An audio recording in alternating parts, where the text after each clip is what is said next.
أيها الذين آمنوا صلوا عليه وسلموا تسليما اللهم سيدنا مولانا محمد وعلى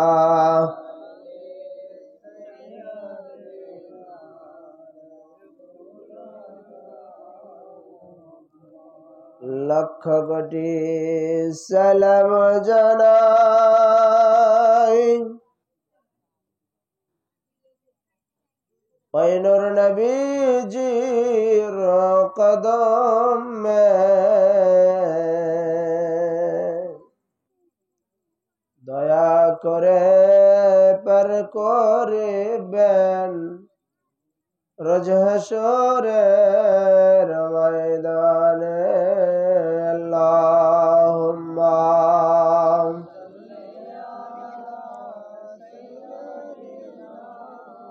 মাওলানা মুহাম্মদ ওয়া আলা আলিহি হাবিবানা আলহামদুলিল্লাহ। আল্লাহ পাকের দরবারে লাখো কোটি শুকরিয়া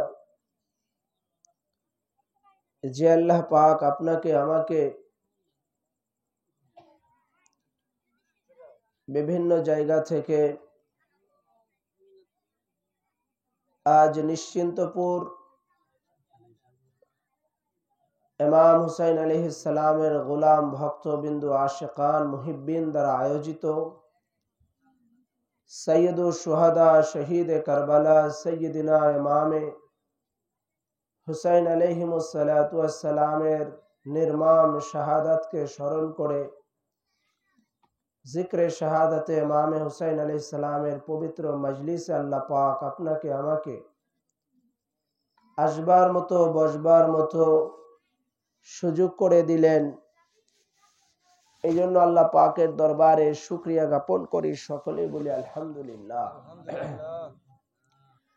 লক্ষ কোটি দুরুদ ও সালাম আকা ইনামদার তাজিদারে মদিনা রসুল করিম রউফুর রহিম ইমামুল আম্বিয়া रहमत दो जहां सरकार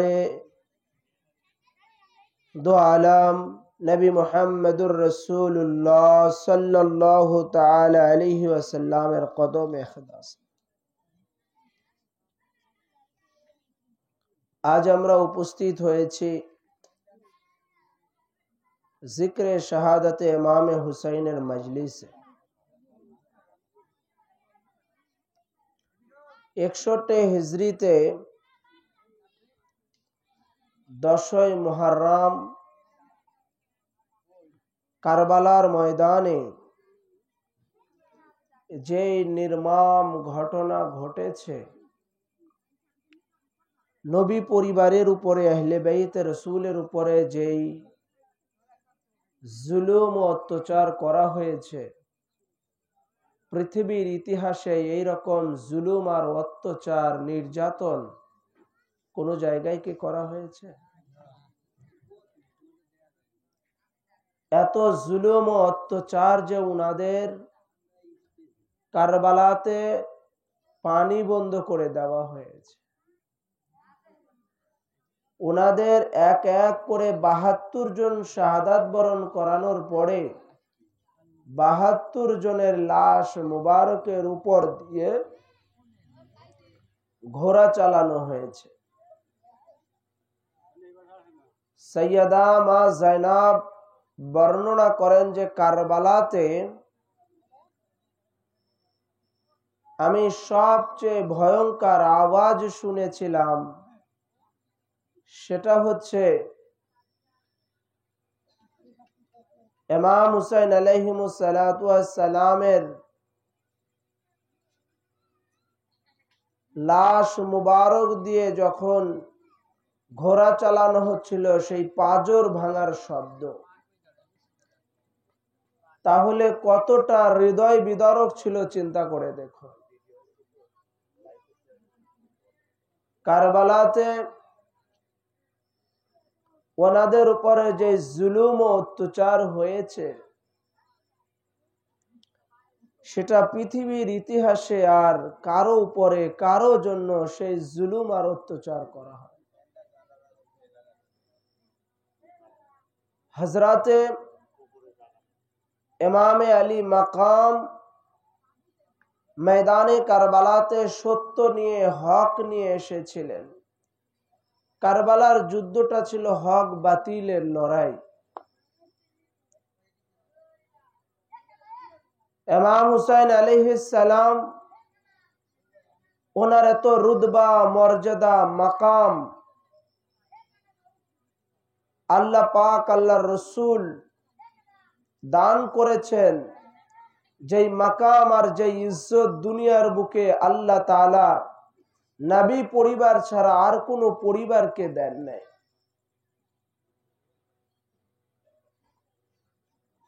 তামাম কুল কায়নাতের মধ্যে শ্রেষ্ঠ হচ্ছে আম্বিয়া کرام, আর সমস্ত আম্বিয়া کرامদের মধ্যে শ্রেষ্ঠ হচ্ছে আপনার আমার নবী আকাই নামদার তাজদারে মদিনা রাসূল পাক সাল্লাল্লাহু আলাইহি ওয়াসাল্লাম।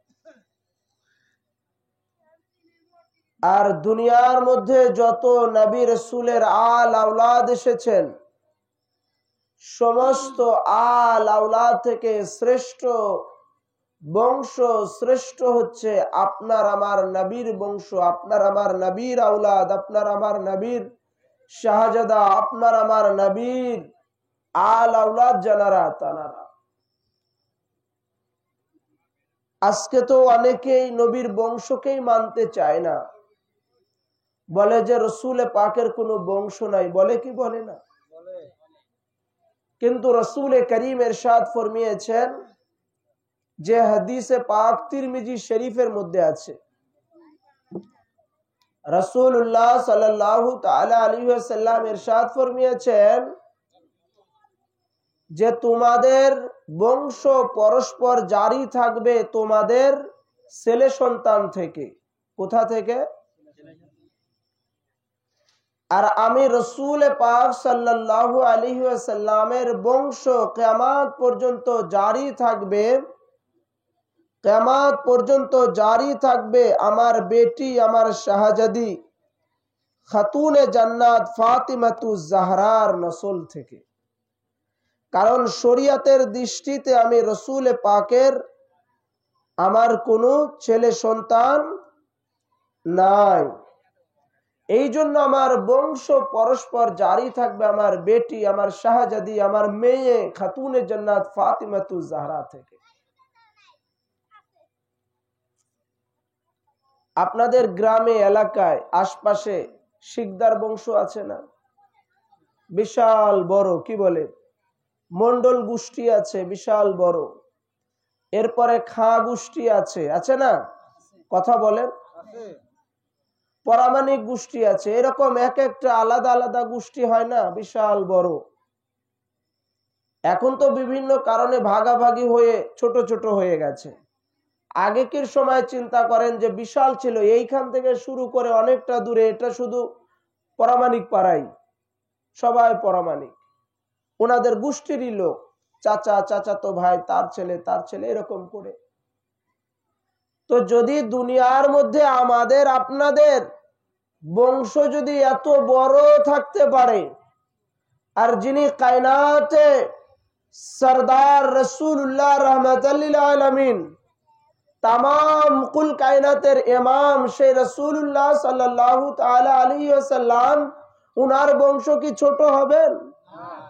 উনার বংশ কিয়ামত পর্যন্ত থাকবেন।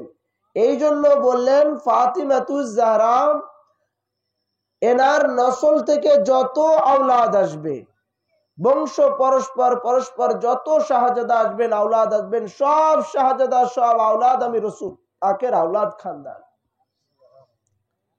নবীর যুগেও কিছু মানুষ আপত্তি করেছিল, বলেছিল যে রসুলে পাকের কোনো বংশ নাই, রসুলে পাকের কোনো বংশ নাই, রসুল নির্বংশ। নাউজুবিল্লাহি মিন জালিক। এইটা যখন বলেছে আল্লাহ তাআলা বরদাস্ত করতে পারেন নাই, আল্লাহ পাক সহ্য করতে পারেন নাই, আল্লাহ তাআলা সাথে সাথে সূরা কাউসার নাজিল করে প্রতিবাদ করেছেন। আল্লাহ তাআলা বলেন ইন্না আ'তাইনাকাল কাউসার ফাসাল্লি লিরাব্বিকা ওয়ানহার ইন্না শানিয়াকা হুয়াল আবতার। আল্লাহ সাথে সাথে সূরা কাউসার, জানেন না আপনারা? জানেন সূরা কাউসার যে সূরা পড়লাম? তো আল্লাহ সূরা কাউসার নাজিল করে সাথে সাথে প্রতিবাদ করলেন যে নিশ্চয় আমি আল্লাহ আপনাকে কাল কাউসার দান করেছি। কাল কাউসারের বিশাল বড় তাফসীর আছে, ব্যাখ্যা আছে, ওদিকে আমি যাব না, সার কথা বলছি। কাল কাউসার মানে কাসরাতে আওলাদ যাকে বলা হয়, সামানদার যাকে বলা হয়। কাল কাউসার আতা করেছি, কাসরাতে আওলাদ দান করেছি, কাসরাতে আওলাদ আতা করেছি। এরপরে লাস্টের আয়াতে আল্লাহ তাআলা বলতেছেন ইন্না শানিয়াকা হুয়াল আবতার, নিঃসন্দেহে তারাই নির্বংশ নির্বোধ, তারাই বংশহীন যারা আপনাকে বংশহীন বলে। আপনার বংশ আছে, আপনার আওলাদ আছে, ইন্না আ'তাইনাকাল কাউসার, আমি আপনাকে কাল কাউসার কাসরাতে আওলাদ আমি আতা করেছি, দান করেছি। তো আল্লাহ পাক যেখানে কোরআনের কারীমের আয়াত নাজিল করে রাসূলুল্লাহ সরকারে দু আলামকে বলতেছেন আপনাকে আমি কাল কাউসার আতা করেছি, আপনার বংশ আছে, আপনার কাসরাতে আওলাদ আতা করেছে আছেন, আর সেই জায়গায় মোল্লা বলছে রসুল পাকের বংশ নাই, তো আল্লাহর কথা শুনবো না মোল্লার কথা শুনবো? আওয়াজটা কম হয়ে গেল। আল্লাহর কথা শুনবো। তো আল্লাহ বলছেন, যার কারণে মোল্লারা অস্বীকার করবে বলে আল্লাহ পাক নামাজের মধ্যে তার ডকুমেন্টারি প্রমাণ আল্লাহ পাক নামাজের মধ্যে রেখে দিলেন। আল্লাহ বলেন নামাজ পড়ো আমার জন্য, নামাজে কায়াম করো আমার জন্য, রুকু করো আমার জন্য, সুজুদ করো আমার জন্য, কেরাত করো আমার জন্য, তাসবিহ করো আমার জন্য, তাহলিল করো আমার জন্য, নামাজের রুকু ও সাজদা করো আমার জন্য।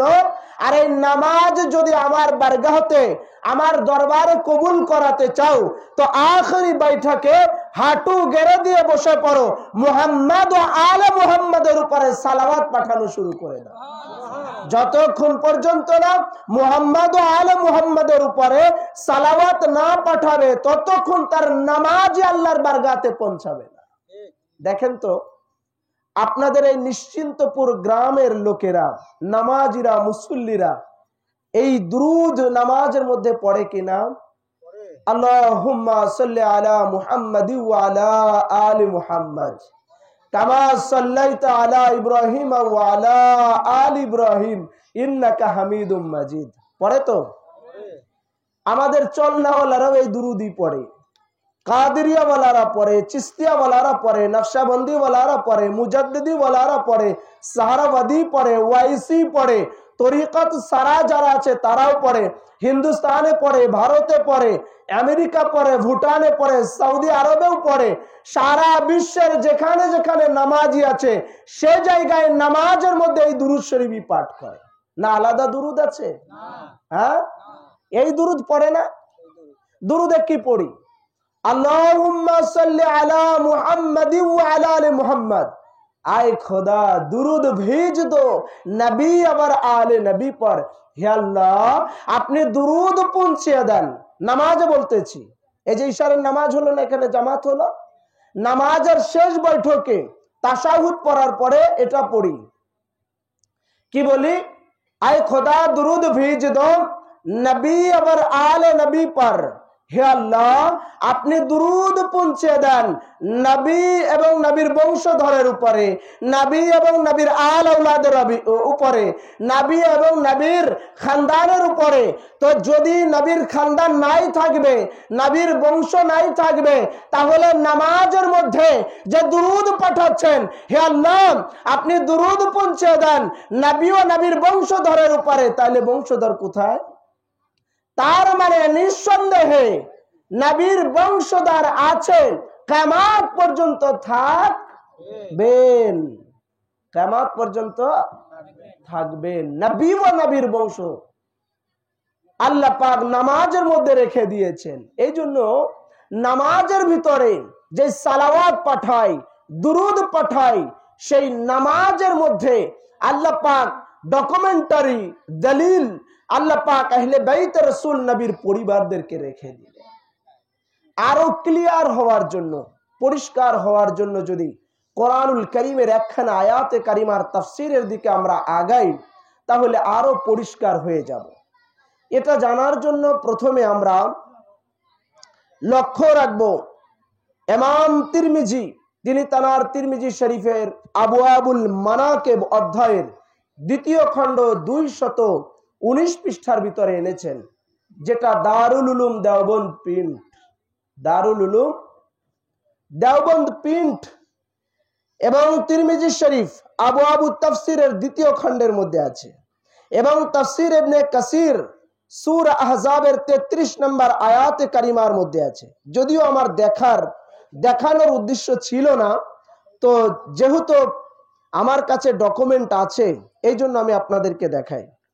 বলছিলাম তাফসীর ইবনে কাসির সূরা আহজাব 33 নম্বর আয়াতে কারিমার তাফসীর এসেছে, এবং তাফসীরে মাজহারি 9ম খণ্ড 493 পৃষ্ঠা যেটা বাংলা সেটার মধ্যে আছে, এবং তাহজিবুত তাহজিব 2য় খণ্ড 297 পৃষ্ঠার মধ্যে আছে। এটা হলো মূল মাতন কিতাব, অরিজিনাল কিতাব।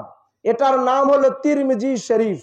এটা 219 পৃষ্ঠা এখানে লেখা। এই যে মার্কার কালি দিয়ে দেখতেছেন, একদম লাস্টের আগের দিকে যে মার্কার কালি দিয়ে আছে, এই যে এই জায়গা লাম্মা নাযালাত হাযিল আয়া, আমি এখান থেকেই পড়ে আপনাদের শোনাচ্ছি। কি জন্য আপনারা এখানে যারা আছেন, আপনাদের এই কিতাব দেখানোর কোনো দরকার নেই, আপনারা তো এটা পড়তেও পারবেন না। এখানে যারা উপস্থিত আছেন, এটা আলেমদের জন্য, কারণ মাইকের আওয়াজ তো অনেক দূরে যাচ্ছে, যাতে কেউ বলতে না পারে সকালবেলা যে যেগুলো কথা বলে গেল এগুলো কোনো কিতাবে নাই, কোনো ডকুমেন্ট নাই, কোনো কিছু নাই। আমরা অসংখ্য দলিল দেওয়ার পরেও, কিতাব উঁচু করে দেখানোর পরেও, এখানে আমার মূল কিতাব নিয়ে আসার দরকার ছিল না। তারপরেও আমি আমার সিকিউরিটির জন্য, আমার কথা বলার যেন সিকিউরিটি থাকে, হিম্মত থাকে, সেই কারণে এগুলো নিয়ে আসা। নালে এখানে আমার পীর ভাই সবাই, এই জায়গাতে তো কিতাবের দরকার হয় না। এত ডকুমেন্ট দেওয়ার পরেও, কিতাব দেওয়ার পরেও, সবকিছু দেওয়ার পরেও এক শ্রেণীর লোক কিতাব ছাড়াই মৌখিক ভাবে ঢালাও ভাবে বলে দেয় এগুলো সব বেদাত, শিরিক, নাজায়েজ, বলে না? ওই জন্য আমাদেরকে সাবলিস্ট করার জন্য, আমাদের ঈমানকে আরো মজবুত করার জন্য আমরা দলিল ও ডকুমেন্ট কোট করি। যেটা বলছিলাম, তিরমিজি শরীফ এটা মূল মাতন কিতাব। চাইলে আপনি মোবাইলে ছবি তুলে রাখেন, নয় নিয়ে গিয়ে ফটোকপি করে নিয়ে আসেন, না হলে এই পেজটাই রেখে দেন, আমার বাড়ি কিতাব আছে, আমি আবার বের করে নিব। তিরমিজি শরীফ 2য় খণ্ড 219 পৃষ্ঠা, আমি এখান থেকেই পড়ছি। ক্বালা নাযালাত হাযিল আয়া আলা নবী সাল্লাল্লাহু আলাইহি ওয়াসাল্লাম, ইন্নামা ইউরিদুল্লাহু লিইযহিবা আনকুমুর রিজসা আহলাল বাইতি ওয়া ইউতাহহিরাকুম তাতহীরা ফি বাইতি উম্মি সালমাতা ফাদা নবী সাল্লাল্লাহু আলাইহি ওয়াসাল্লাম ফাতিমাতা ওয়া হাসানান ওয়া হুসাইনান ফাজাআল আল্লাহুম্মা কিসাইন ওয়া আলিয়ুন খালফাহু ওয়া যাহরাহু اللهم بكسائن ثم قال اللهم هؤلاء أهل بيتي فأذهب عنهم الرجز ويطهركم تطهيرا. قالت أم سلمى وأنا معهم يا رسول الله. قال إلى أنت على مكانك ওয়া আনতি ইলা খাইর, এটা হলো পুরা, আমি যেটা আমার এই নোট থেকে পড়তেছিলাম সেটা মূল কিতাব থেকে পড়লাম, এটা তো হাতে করা আর ওটা মূল কিতাব। তো এই মূল কিতাবের 219 পৃষ্ঠার মধ্যে এসছে সূরা আহজাবের 33 নম্বর আয়াতে পাকের তাফসিরে। এতক্ষণ বলছিলাম না যে নবীর পরিবার কারা, আহলে বাইত কারা, তো সেই ব্যাপারে আল্লাহ তাআলা কোরআনে পাকে আহলে বাইতের শানে নবীর পরিবারের জন্য আল্লাহ আয়াত নাজিল করেছেন। অনেকেই বলে না নবীর আহলে বাইতের জন্য আয়াত কই, নবীর আহলে বাইতের জন্য কোরআনে কোনো আয়াত নাই, অসংখ্য আয়াত আছে। তো সূরা আহজাবের 33 নম্বর আয়াতে পাক, ইন্নামা ইউরিদুল্লাহু লিইয়ুযহিবা আনকুম রিজসা আহলাল বাইতি ওয়া ইউতাহহিরাকুম তাতহীরা, এই আয়াতে কারিমা যখন নাজিল হলো রাসূলুল্লাহ উম্মে সালমার ঘরে, লাম্মা নাযালাত হাযিল আয়া আলা নবী সাল্লাল্লাহু আলাইহি ওয়াসাল্লাম ফি বাইতি উম্মে সালমা, রাসূল পাক উম্মে সালমার ঘরে ছিলেন। থাকার পরে রাসূলুল্লাহর গা মুবারকে একটা রেশমি চাদর ছিল, কালো চাদর। উনি ঘরের বাহিরে আসলেন, আসার পরে বললেন ফাদান নবী সাল্লাল্লাহু আলাইহি ওয়াসাল্লাম হাসান ওয়া হুসাইন, মা ফাতিমাকে ডাকলেন, ডেকে উনাকে চাদরের মধ্যে ভরে নিলেন। আর আগে থেকে রাসূলুল্লাহ ছিলেন কয়জন হলেন? 2 জন। ওয়া হাসানান ওয়া হুসাইনান, এবং হাসান আর হুসাইন আসলেন, উনাদের 2 জনকেও চাদরের মধ্যে নিয়ে নিলেন। কয়জন হলেন? 4 জন। ওয়া আলীউন খালফাহু ওয়া যাহরাহু, হযরতে শেরে খুদা হেদারে কারার মওলা আলী মুশকিল কুশা কারামাল্লাহু ওয়াজহুল কারীম আসলেন, উনাকেও চাদরের মধ্যে ভরে নিলেন। কয়জন হলেন? এরপরে রাসূলুল্লাহ বললেন এই 5 জন, আল্লাহুম্মা হাউলাই আহলু বাইতি, হে আল্লাহ এই আলী, ফাতেমা, হাসান, হুসাইন আর আমি, এই এনারাই হচ্ছেন আমার আহলে বাইত আতাহার, আর এনাদের থেকে আপনি হার প্রকার নাজাসাত নাপাকিকে দূরে রেখেছেন, ওয়া ইউতাহহিরাকুম তাতহীরা, এনাদের টপ মাকামের পুত পবিত্র আপনি আল্লাহ রেখেছেন। সুবহানাল্লাহ। তো কয়জন চাদরের মধ্যে ছিল? 5 জন। এই 5 জনকে বলা হয় পাক পাঞ্জাতুল পাক। পাক মানে পবিত্র, পাঞ্জা এটা ফার্সি শব্দ, পাঞ্জা মানে 5, তান এটাও ফার্সি শব্দ, তান মানে দেহ মুবারক। পাক পাঞ্জা তান মানে 5টা পবিত্র দেহ মুবারক। এই 5টা পবিত্র দেহ মুবারককে পাক পাঞ্জাতুল পাক বলা হয়। জানাদেরকে আল্লাহ তাআলা এই পাক পাঞ্জাতুল পাকের খাতিরে तमाम कुल कायनातকে আল্লাহ সৃষ্টি করেছেন, আসমান ও জমিনকে সৃষ্টি করেছেন, লৌহ ও কালামকে সৃষ্টি করেছেন, আরশ ও কুরসিকে সৃষ্টি করেছেন। এই পাকে পাঞ্জাতুল পাক যদি দুনিয়ায় না আসতো, আল্লাহ সৃষ্টি না করতেন, তো तमाम কুল কায়নাতের মধ্যে আল্লাহ কোনো কিছু সৃষ্টি করতেন না। যার কারণে সৃষ্টির সমস্ত কিছুর মিল আল্লাহ তাআলা পাকে পাঞ্জাতুল পাকের সাথে মিল রেখে আল্লাহ তাআলা সৃষ্টি করেছেন। হাতের আঙ্গুল 5টা আল্লাহ দিয়েছেন, পায়ের আঙ্গুল আল্লাহ 5টা দিয়েছেন, নামাজ 5 ওয়াক্ত দিয়েছেন, যত যা কিছু আছে আল্লাহ তাআলা পাকে পাঞ্জাতুল পাকের খাতিরে করেছেন। সুবহানাল্লাহ। পাক পাঞ্জাতুল পাকের খাতিরে করেছেন, এনাদেরকে বলা হয় পাক পাঞ্জাতুল। এরপরে উম্মে সালমা বললেন ক্বালাত ওয়ানা মাহুম ইয়া রাসূলুল্লাহ, আমি কি চাদরের মধ্যে প্রবেশ করতে পারি? হযরতে রাসূল পাক বলেন না, তুমি আনতি ইলা মাকানিক ওয়া আনতি ইলা খাইর, তুমি তোমার জায়গায় আছো, উত্তম আছো, আফজাল আছো, শ্রেষ্ঠ আছো। তুমি আমার আহলে বাইতের মধ্যে নাও। আমার আহলে বাইত শুধুমাত্র আলী, ফাতেমা, হাসান আর হুসাইন, এনারাই আমার আহলে বাইত তাহার। তুমি আমার আহলে বাইতের মধ্যে না। আর ইনাদেরকে আল্লাহ তাআলা টপ মাকামের পুত পবিত্র রেখেছেন। দুনিয়ার যত প্রকার নাজাসাত আছে, নাপাক আছে, সমস্ত নাজাসাত নাপাকি থেকে আল্লাহ এনাদেরকে পুত পবিত্র রেখেছেন। মিথ্যা বলা থেকে পাক, এরকম ভাবে দুশ্মনী থেকে এনারা পাক। এনাদের যত প্রকার নাপাক আছে, সমস্ত নাপাকি থেকে আল্লাহ এনাদের পাক করেছেন, যার জন্য বলা হয় এনাদেরকে পাক পাঞ্জাতুল। এরপরে প্রশ্ন করবেন, তাইলে ইনারাই নবীর বংশ, এরপরে তো আর কেউ নাই? এটারও সলিউশন জিবরাইল আলাইহিস সালাম দিয়েছেন। কিভাবে? জিবরাইল ওই চাদরের মধ্যে কে কে আছে তিনি তো এই আয়াতে পাক নিয়েছেন, তিনি জানেন কি জানেন না? তারপরেও নবীকে জিজ্ঞাসা করছেন, ইয়া রাসূলুল্লাহ, ওই চাদরের মধ্যে কে কে আছে?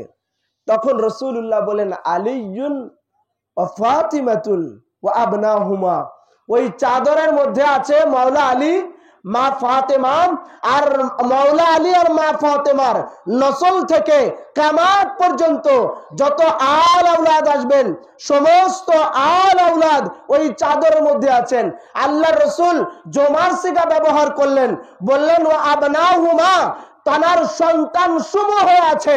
তার মানে কিয়ামত পর্যন্ত যত আওলাদ আসবেন, সমস্ত আওলাদ, সমস্ত সন্তান সমূহ বাতুনি হালাতে ওই চাদরের মধ্যে আলে আবা, ওটার মধ্যে আল্লাহ তাআলা রেখে দিয়েছিলেন। সুবহানাল্লাহ। যার জন্য জমার সিগা ব্যবহার করে বললেন ও আবনাহুমা, সন্তান সমূহ।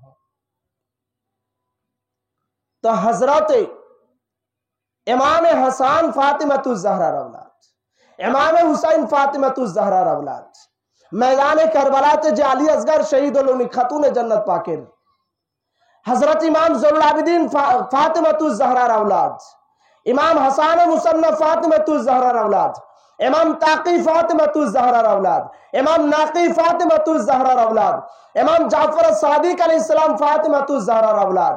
এইভাবে করে আস্তে আস্তে 12 ইমাম পাক, আস্তে আস্তে হুজুর শাহিন শাহ বাগদাদ, যিনি হাসানি হুসাইনি আছেন, গৌসে পাক বলা হয়, বড় পীর সাহেব বলা হয়, সেই হুজুর শাহিন শাহ বাগদাদ ফাতেমাতুজ জাহরার औलाद। এইভাবে করে হুজুর শাহিন শাহ বাগদাদ গৌসে পাকের যত আওলাদ পাক এসেছেন দুনিয়াতে, সমস্ত আওলাদ পাক রাসূল পাক খাতুনে জান্নাত পাকের আওলাদ পাক, এনারা সবাই আহলে বাইত রাসূল। সুবহানাল্লাহ। এনারা সবাই আহলে বাইত রাসূল। এনাদেরকে বলা হয় আলে মুহাম্মদ। আলে মুহাম্মদ বলা হয় এনাদেরকে। আল্লাহ রাব্বুল আলামিন কিয়ামত পর্যন্ত এই নসলকে রাখবেন, সেই হাসানি হুসাইনি বংশ থেকে, সেই হুজুর শাহিন শাহ বাগদাদ গৌসে পাকের বংশ থেকে।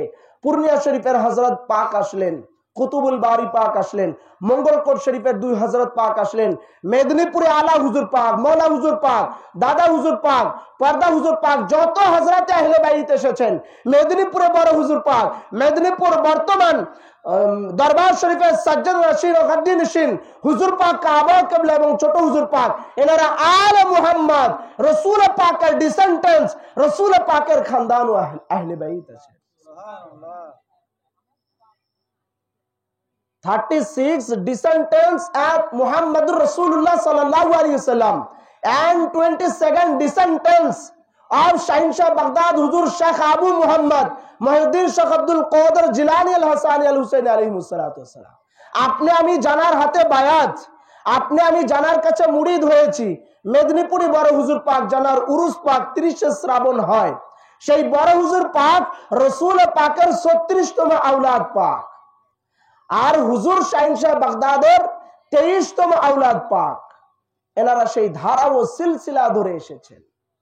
সেই ইমামে হাসান আর ইমামে হুসাইন হচ্ছেন আহলে বাইতে রাসূল। এবার বলবেন আহলে বাইত মানে কি, এটাও ক্লিয়ার করি। আহাল মানে পরিবার পরিজন, বাইত মানে ঘর। আহলে বাইত মানে ঘরের বাসিন্দা, ঘরের পরিবার। কার ঘরের? নবী পাকের। নবী পাকের ঘরওয়ালাদেরকে, নবী পাকের পরিবারদেরকে, নবী পাকের আল আওলাদকে, নবী পাকের ঘরের বাসিন্দাদেরকে বলা হয় আহলে বাইত। আহাল মানে পরিবার পরিজন, বাইত মানে ঘর। ঘরের পরিবার, ঘরের বাসিন্দা, ঘরের লোক, নবী পাকের ঘরের লোকদেরকে, নবী পাকের খানদানকে, নবী পাকের আল আওলাদকে বলা হয় আহলে বাইত। সেই আহলে বাইত রাসূলের মুহাব্বত ও মাওয়াদ্দাত আল্লাহ পাক চেয়ে নিয়েছেন। কে চেয়ে নিয়েছেন? আল্লাহ রাব্বুল আলামিন চেয়ে নিয়েছেন। এটা কোথায় আছে? কুরআনুল কারীম সূরা আশ-শুরা 23 নম্বর আয়াত আল্লাহ পাক ইরশাদ ফরমাচ্ছেন, কুল লা আসআলুকুম আলাইহি আজরান ইল্লাল মাওয়াদ্দাতা ফিল কুরবা। এই আয়াতে কারিমার ব্যাখ্যা, শানে নুজুল প্রেক্ষাপট আছে। সেটা হলো এটা জানার জন্য আপনি তাবরানি আল মুজামুল কবির খুলতে পারেন, তাবরানি আল মুজামুল আওসাত খুলতে পারেন, অথবা ইমাম আহমদ ইবনে হাম্বলের কিতাব খুলেন, অথবা মানাকিবের মধ্যে আছে, ইমাম তাবরানি মুজামুল কবিরের মধ্যে লিখেছেন, আল্লামা হাকিম মুস্তাদরাকের মধ্যে এনেছেন, কাজী নাসিরউদ্দিন বাইজাবি তাফসিরে বাইজাবিতে এনেছেন, আল্লামা সালাবি তিনি তার তাফসিরে সালাবিতে এনেছেন, আল্লামা হাকিম মুস্তাদরাকের মধ্যে এনেছেন। এছাড়াও তাফসিরে কাশাফের মধ্যে এসেছে। এছাড়াও ইবনে আব্বাস তিনি তার তাফসিরের মধ্যে এনেছেন। আবার দুররে মনসুরের মধ্যে আছেন পঞ্চম খণ্ড 1040 পৃষ্ঠার ভিতরে। আবার মুজামুল কবিরের 11তম খণ্ড 444 পৃষ্ঠার ভিতরে, হাদিস নাম্বার 1225, যেটা উর্দু সেটার ভিতরে। এত অসংখ্য কিতাবের মধ্যে এসছে। রাসূল পাক সাল্লাল্লাহু আলাইহি সাল্লাম যখন মক্কা থেকে মদিনাতে হিজরত করেছেন কিনা? মক্কা থেকে মদিনাতে যখন হিজরত করলেন দ্বীনের জন্য, ইসলামের জন্য, তাবলীগের জন্য, মদিনা শরীফে যখন গেলেন, ওনার তো ঘর বাড়ি জন্মভূমি সব মক্কাতুল মুকাররমায়, তাই কিনা? মদিনা শরীফে তো উনি কিছু নিয়ে যান নাই। হিজরত করার সময় যতটুকু প্রয়োজন ততটুকু উনি সাথে নিয়ে গেছেন, সব কিছু মদিনা শরীফে রেখে গেছেন। আর সেই হিজরতের রাত্রে হযরত আবু বকরকে সাথে নিয়ে গেলেন, আর হযরতে মৌলা আলী শের খুদা হায়দারে কাররারকে উনার বিছানায় শুয়ে রেখে গেলেন যে আলিম এখানে শুয়ে থাকো, আর চারপাশে শত্রুরা আমাদের ঘেরাও করে রেখেছে, তো আমি কঙ্কর নিক্ষেপ করে তাদের চোখে বালু চলে গেল, আল্লাহর নবী বেরিয়ে চলে গেলেন। আর মৌলা আলীকে বলেন, আলিম তুমি আমার বিছানায় ঘুমিয়ে থাকো, সকালে উঠে আমার কাছে যে আমানতগুলো আছে সেই আমানতগুলো তুমি যার যার আমানতগুলো পৌঁছে দিয়ে তারপরে মদিনা শরীফে আসবে।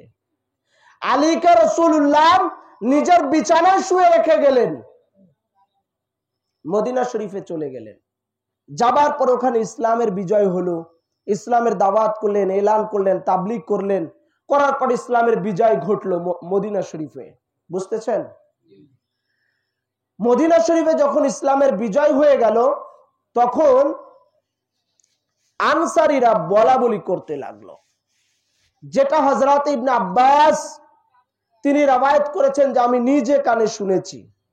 আনসারীরা বলা বলি করতে লাগলো যে রাসূল পাক সাল্লাল্লাহু আলাইহি ওয়াসাল্লাম আমাদেরকে জান্নাতি রাস্তা দেখালেন জাহান্নাম থেকে। আমরা বিপদগামী ছিলাম, সেখান থেকে আমাদের সুপথ দেখালেন। আমরা মূর্তি পূজা করতাম, সেখান থেকে এক আল্লাহকে মানা শিখালেন। আমরা নামাজ পড়তাম না, রাসূলুল্লাহ আমাদেরকে নামাজ এনে দিয়েছেন, রোজা এনে দিয়েছেন, হজ এনে দিয়েছেন, যাকাত এনে দিয়েছেন, ইসলাম এনে দিয়েছেন।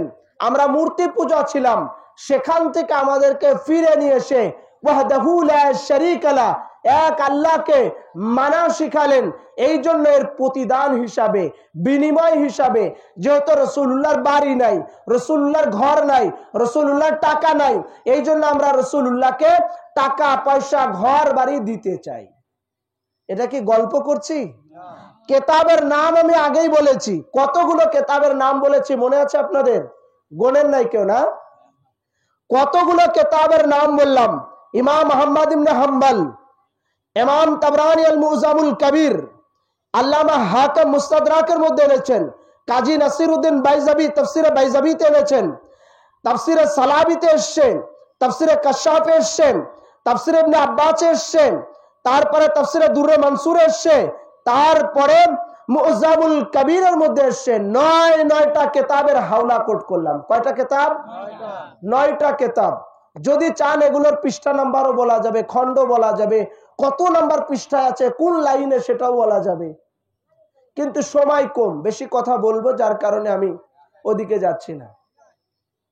আনসারীরা বললেন যে আমরা রাসূলুল্লাহ ঘর বাড়ি নাই, টাকা পয়সা নাই, অর্থ শর্ত, আমরা এগুলো দিতে চাই। তখন হযরত ইবনে আব্বাস নিজের কানে শুনলেন যে তারা এইগুলো দিতে চায়।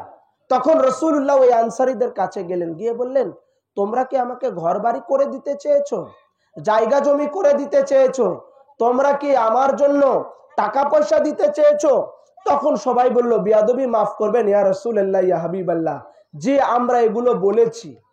তখন আল্লাহ তাআলা জিবরাইল আলাইহিস সালামের মাধ্যমে এই কুরআনুল কারীমের 42 নম্বর সূরা, 23 নম্বর আয়াত, 25 নম্বর পারা, সূরা আশ-শূরার 23 নম্বর আয়াতে কারিমা আল্লাহ নাজিল করে বললেন, হে নবী, কুল লা আসআলুকুম আলাইহি আজরান ইল্লাল মাওয়াদ্দাতা ফিল কুরবা। হে নবী, আপনি বলে দেন, লা আসআলুকুম, তোমাদের কাছে কোনো কিছুই চাওয়ার নাই। কিসের বিনিময়? আমি যে নামাজ এনে দিয়েছি, রোজা এনে দিয়েছি, হজ এনে দিয়েছি, যাকাত এনে দিয়েছি, ইসলাম এনে দিয়েছি, দাড়ি ও টুপি এনে দিয়েছি, তোমাদের যেই ইসলামের রাস্তা দেখালাম, জান্নাতি রাস্তা দেখালাম, এই সমস্ত ইসলামের বিনিময় লা আসআলুকুম, আমি তোমাদের কাছে কিছুই চাই না, কোনো প্রতিদান চাই না, পারিশ্রমিক চাই না, ঘর বাড়ি চাই না, আমি টাকা পয়সা চাই না, ইল্লাল মাওয়াদ্দাতা ফিল কুরবা। হ্যাঁ হ্যাঁ, একটা জিনিস চাই, সেটা হচ্ছে শুধুমাত্র আমার করাবাদ্দার, আমার নিকটতম আত্মীয় যারা, আমার আহলে বাইত, আমার খানদানের মাওয়াদ্দাত চাই। কি চাই? মাওয়াদ্দাত, मोहब्बत नहीं। मोहब्बत और मवद्दत में एक फर्क है। आसमान और जमीन में जैसी फर्क है ना, आसमान और जमीन में जैसी फर्क है, उसी में मवद्दत और मुहब्बत में वैसी फर्क है। মানে আসমান আর জমিনের মধ্যে যেমন তফাৎ, পার্থক্য, তেমন মুহাব্বত আর মাওয়াদ্দাতের মধ্যে তেমন পার্থক্য। আরবি ডিকশনারি খুলে দেখেন, ফিরোজুল লুগাত খুলে দেখেন, লুগাতের নামও আমি বলে দিচ্ছি। खुलार परे एगुलो खुलार परे मवद्दात किसको कहती है? देखिए लुगात में क्या लिखा, फिरोजुल लुगात में क्या लिखा। मवद्दात বলা হয় সমস্ত ভালোবাসা জানার কদমে, জানার জন্য উৎসর্গ করা হয়, কুরবানি করা হয়, সেটাকে বলে মাওয়াদ্দাত। সমস্ত ভালোবাসা জানার কদমে কুরবান করা হয়, উৎসর্গ করা হয়, সেটাকে বলে মাওয়াদ্দাত। তো আল্লাহ রাসূল আল্লাহ তাআলা নামাজের বিনিময়, রোজার বিনিময়, হজের বিনিময়, যাকাতের বিনিময়, ইসলামের বিনিময়, দাড়ি টুপি ও জুব্বার বিনিময়, সমস্ত ইসলামের আরকান ও আহকামের বিনিময়, রাসূল ও রাসূলের আহলে বাইত, রাসূল পাক আর আল্লাহ তাআলা কি চেয়ে নিলেন? চাইলেন আমার নবীর, আমার রাসূলের, আমার নবীর, আমার রাসূলের, আমার হাবিবের খানদান ও ইতরাত আহলে বাইত রাসূল কুরাবাদার নিকটতম আত্মীয় যারা, তাদের মাওয়াদ্দাত চাই, শুধু তাদের মাওয়াদ্দাত চাই, মাওয়াদ্দাত চাই তাদের। তাইলে রাসূল পাক ও আল্লাহ তাআলা সমস্ত কিছুর বিনিময়ে চাইলেন মাওয়াদ্দাত। কি চাইলেন? মাওয়াদ্দাত। রাসূল পাক সরকারে দু আলম সাল্লাল্লাহু তাআলা আলাইহি ওয়াসাল্লাম ও আল্লাহ তাআলা চেয়ে নিলেন মাওয়াদ্দাত। নামাজ রোজা সব কিছুর বিনিময়, পারিশ্রমিক হিসাবে, মূল্য হিসাবে চাইলেন মাওয়াদ্দাত। এবার মাওয়াদ্দাত কিভাবে করবেন? এবার দেখেন মাওয়াদ্দাত কিভাবে করবেন। এটা কোন কোন কিতাবে আমি আছে আমি আগে বলছি। 5টা কিতাবে আছে। ইমাম হাইসানি মাজমাউল জাওয়াইদ এনেছেন, ইমাম তাবরানী আল মুআজ্জামুল কবিরের 7ম খণ্ডের 75 পৃষ্ঠার মধ্যে এনেছেন। আবার ইমাম তাবরানী মুআজ্জামুল আওসাতের 6ম খণ্ডের 59 পৃষ্ঠার ভিতরে এনেছেন। আবার ইমাম বাইহাকি শুআবুল ঈমানের 2য় খণ্ড 189 পৃষ্ঠার ভিতরে এনেছেন, হাদিস নাম্বার 1505। আবার ইমাম হাইসানি মাজমাউল জাওয়াইদের 1ম খণ্ড 77 পৃষ্ঠায় এনেছেন। এই কিতাব কি মেদিনীপুর ওয়ালাদের বানানো? আমি বাড়ি থেকে নিয়ে এসেছি। এই সব কিতাব আহলে সুন্নাত ওয়াল জামাতের বড় বড় মুআররিখ ও মুহাদ্দিসিন ইকরামদের লেখা, যেটা বড় বড় আলেমরা স্টাডি করে। অস্বীকার করার কোনো কায়দা নাই। যেটা আমাদের লেখা বা আমাদের দরবারের তা নয়। বড় বড় হিস্টোরিয়ান, বড় বড় আলেমরা এসব কিতাব স্টাডি করে, পড়াশোনা করে। কি লিখেছেন? আন আব্দুর রহমান ইবনে আবি লাইলা আন আবিহি قال رسول الله صلى الله عليه وسلم لا يؤمن عبد حتى اكون احب اليه মিন নাফসিহি ওয়া তাকুনা ইতরাতি আহাব্বা ইলাইহি মিন ইতরাতিহি ওয়া তাকুনা আহলি আহাব্বা ইলাইহি মিন আহলিহি ওয়া তাকুনা যাতি আহাব্বা ইলাইহি মিন যাতিহি। এ হলো হাদিসে পাক। হযরত আব্দুর রহমান ইবনে আবি লাইলা রওয়ায়াত করেছেন, ততক্ষণ পর্যন্ত কেউ ঈমানদার হতে পারবে না। কি হতে পারবে না? মুমিন হতে পারবে না। লা ইউমিনু, মুমিন হতে পারবে না। হাত্তা আকুনা হাব্বা ইলাইহি মিন নাফসি। মাওয়াদ্দাত কাকে বলে সেটা বুঝাচ্ছিলাম। মাওয়াদ্দাত কাকে বলে? ওই ফ্যানটা বন্ধ করে দেন, লাগতেছে না শুধু শুধু। তো এইদিকে লক্ষ্য রাখেন, মাওয়াদ্দাত কাকে বলে সেটা বলতেছিলাম। তো বললেন ততক্ষণ পর্যন্ত একজন মুমিনই হতে পারবে না। কতক্ষণ? হাত্তা আকুনা হাব্বা ইলাইহি মিন নাফসিহি ওয়া তাকুনা ইতরাতি হাব্বা ইলাইহি মিন ইতরাতিহি। হাত্তা আকুনা আহাব্বা ইলাইহি মিন নাফসিহি, যতক্ষণ পর্যন্ত নিজের নাফস থেকে, নাফস কাকে বলে? কথা বলেন, এদিকে খেয়াল নাই? হ্যাঁ, খেয়াল আছে? বলেন নাফস কাকে বলে? নাফস এটা তো আরবি শব্দ, কিংবা উর্দুতেও ব্যবহার হয়। জান, ভিতরে যদি আপনার জান বেরিয়ে যায় তো আপনার কোনো দাম আছে? যদি আপনি মারা যান, মারা যাওয়ার পরে বলবে আব্দুর রহমান সাহেবের লাশ, আব্দুর রহমান সাহেবের লাশ। জান বেরিয়ে গেলেই বলবে যে লাশ, বডি পড়ে আছে, লাশ পড়ে আছে। তো নাফস ছাড়া, আত্মা ছাড়া দেহের কোনো দাম নাই। দেহের মধ্যে আত্মা যতক্ষণ আছে ততক্ষণ আপনাকে বলবে যে ইনি আব্দুর রহমান। যে জান বেরিয়ে যাবে তো আব্দুর রহমানের লাশ হয়ে যাবে। তো জান কাকে বলে? জানের খতরা, জানের ভয় সবারই আছে। যদি আপনার সামনে এসে কেউ ধরে যে আপনার কাছে মোবাইল টোবাইল যা আছে সব দিয়ে দেন, ছুরি ধরে বা কিছু ধরে, না হলে আপনার জানে মারবো, আপনার পায়ে আঘাত করব, গায়ে আঘাত করব, জানের ভয়ে দিয়ে দেয়। আরে মোবাইল নেন, টাকা পয়সা নেন, মানি ব্যাগে আছে যা আছে সব নেন, তাই করে না? জানের ভয় করে কিনা? তো আল্লাহর নবী বললেন হাত্তা আকুনা আহাব্বা ইলাইহি মিন নাফসিহি, যতক্ষণ পর্যন্ত নিজের জান থেকে, নিজের নাফস থেকে আমি রাসূলুল্লাহর জানকে বেশি মুহাব্বত না করবে, আমি রাসূলের জানকে বেশি মুহাব্বত না করবে নিজের জানের থেকে। মাওয়াদ্দাত কিসকো कहती है, सुन लो। মাওয়াদ্দাত কাকে বলে দেখেন, এটা মাওয়াদ্দাত নিজের জান থেকে রাসূলের জানকে বেশি মুহাব্বত করতে হবে। তো রাসূলের জানকে আল্লাহ রাসূল বলেছেন হুসাইন মিন্নি ওয়া আনা মিন হুসাইনান, হুসাইন মুঝসে है मैं तो হুসাইন से हो। হুসাইন আমার থেকে, আমি হুসাইন থেকে। হুসাইনকে যে কষ্ট দেয় সে আমাকে কষ্ট দেয়, যে হুসাইনকে ব্যথা দেয় সে আমাকে ব্যথা দেয়। হুসাইনের মাংস আমার মাংস, আমার মাংস হুসাইনের মাংস, আমার চেহারা হুসাইনের চেহারা। হুসাইন আমার হতে, আমি হুসাইন হতে। হুসাইন আমার দেহের অংশ, কলিজার টুকরা। আবার বলেছেন ফাতিমা তু ওয়াদাতাম মিন্নি, ফাতেমা আমার দেহের অংশ, ফাতেমা আমার কলিজার টুকরা। আবার বলেছেন আলিয়ুম মিন্নি ওয়া আনা মিনহু, আলী মুঝসে है मैं तो আলী से हो। আবার বলেছেন আলী নফসে পয়গম্বর, আলী আমার জান, আলী আমার নফস, আলী আমার আত্মা। আবার বলেছেন হাসান মিন্নি ওয়া আনা মিন হাসানান, হাসান আমার থেকে, আমি হাসান থেকে। যে হাসানকে কষ্ট দেয় সে আমাকে কষ্ট দেয়। এক কথায় পাক পাঞ্জাতুল পাক আহলে বাইত হচ্ছে রাসূল পাকের জানে মুস্তাফা, রাসূলের জানে মুস্তাফা। যার কারণে ইমাম হুসাইন আলাইহিস সালাম যখন মসজিদে নববীতে ঢুকছেন, পড়ে যাচ্ছেন, রাসূল বলছেন ইহতামার আহমারানে আমশারানে ইয়াশুরানে ফালাম আসবির। রাসূলুল্লাহ বললেন হায় হায় ইমাম হুসাইন মসজিদে নববীতে হাঁটু গেড়ে দিয়ে উনি পড়ে যাচ্ছেন, হেলে দুলে যাচ্ছেন। রাসূল বলেন ফালাম আসবির, সাধারণ এই পড়ে যাওয়াটা আমি রাসূলুল্লাহ বরদাস্ত করতে পারলাম না। ফাকাতাতা হাদিসাহু, আমি আমার খুতবাকে বন্ধ করে দিলাম আর হুসাইনকে কোলে নিয়ে আমি খুতবা দেওয়া শুরু করলাম।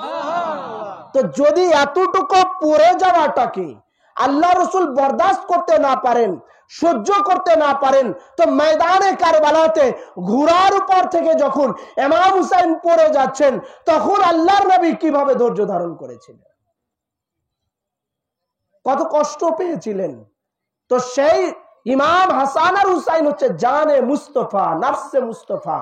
তার মানে কি বললেন, হাত্তা কুনা হাব্বা ইলাইহি মিন নাফসিহি, তোমাদের নাফস থেকে আমার আহলে বাইতকে, আমার নাফসদেরকে বেশি মুহাব্বত করো।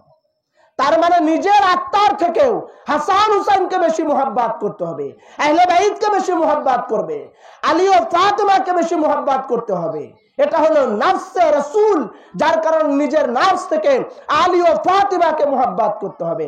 এই জন্য দেখেন না, যখন মুহররম আসে হুসাইনি মুসলমানরা নিজের বুকের উপরে, গায়ের উপরে হাত চালায়, ইয়া হুসাইন বলে যে ইয়া রাসূলুল্লাহ দেখেন आपका হুসাইন জানে মুস্তাফা है, হুসাইন के लिए मेरा मातम देखो, ইয়া রাসূলুল্লাহ যে ইমাম হুসাইনের জন্য আমার মাতাম দেখেন, আমার নিজের জান থেকে ইমাম হুসাইনকে বেশি মুহাব্বত করি। আর এই মুহাব্বত করে বলে ওখানে বেলেটও চালাইতে পারে, জিঞ্জিরও চালাইতে পারে। এটা হলো মুহাব্বতের বহিঃপ্রকাশ। এরপরে বললেন ওয়াতাকুনা ইতরাতি হাব্বা ইলাইহি মিন ইতরাতিহি, ইতরাত মানে বংশ, তোমাদের বংশ থেকে আমি রাসূলুল্লাহর বংশকে বেশি মুহাব্বত করি।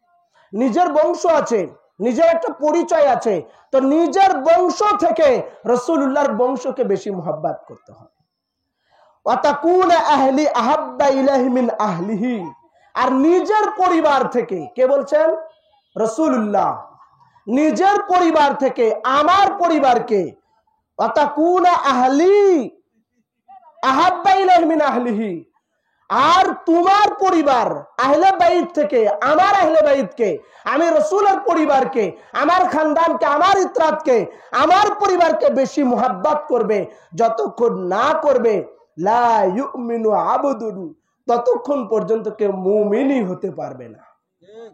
হ্যাঁ, এরপরে বলেন ওয়াকুনু ওয়াতাকুনু জাতি আহাব্বা ইলাইহি মিন জাতিহি, তোমার জাত থেকে, তোমার রক্ত থেকে আমার রক্ত, আমার জাতকে বেশি মুহাব্বত করতে হবে।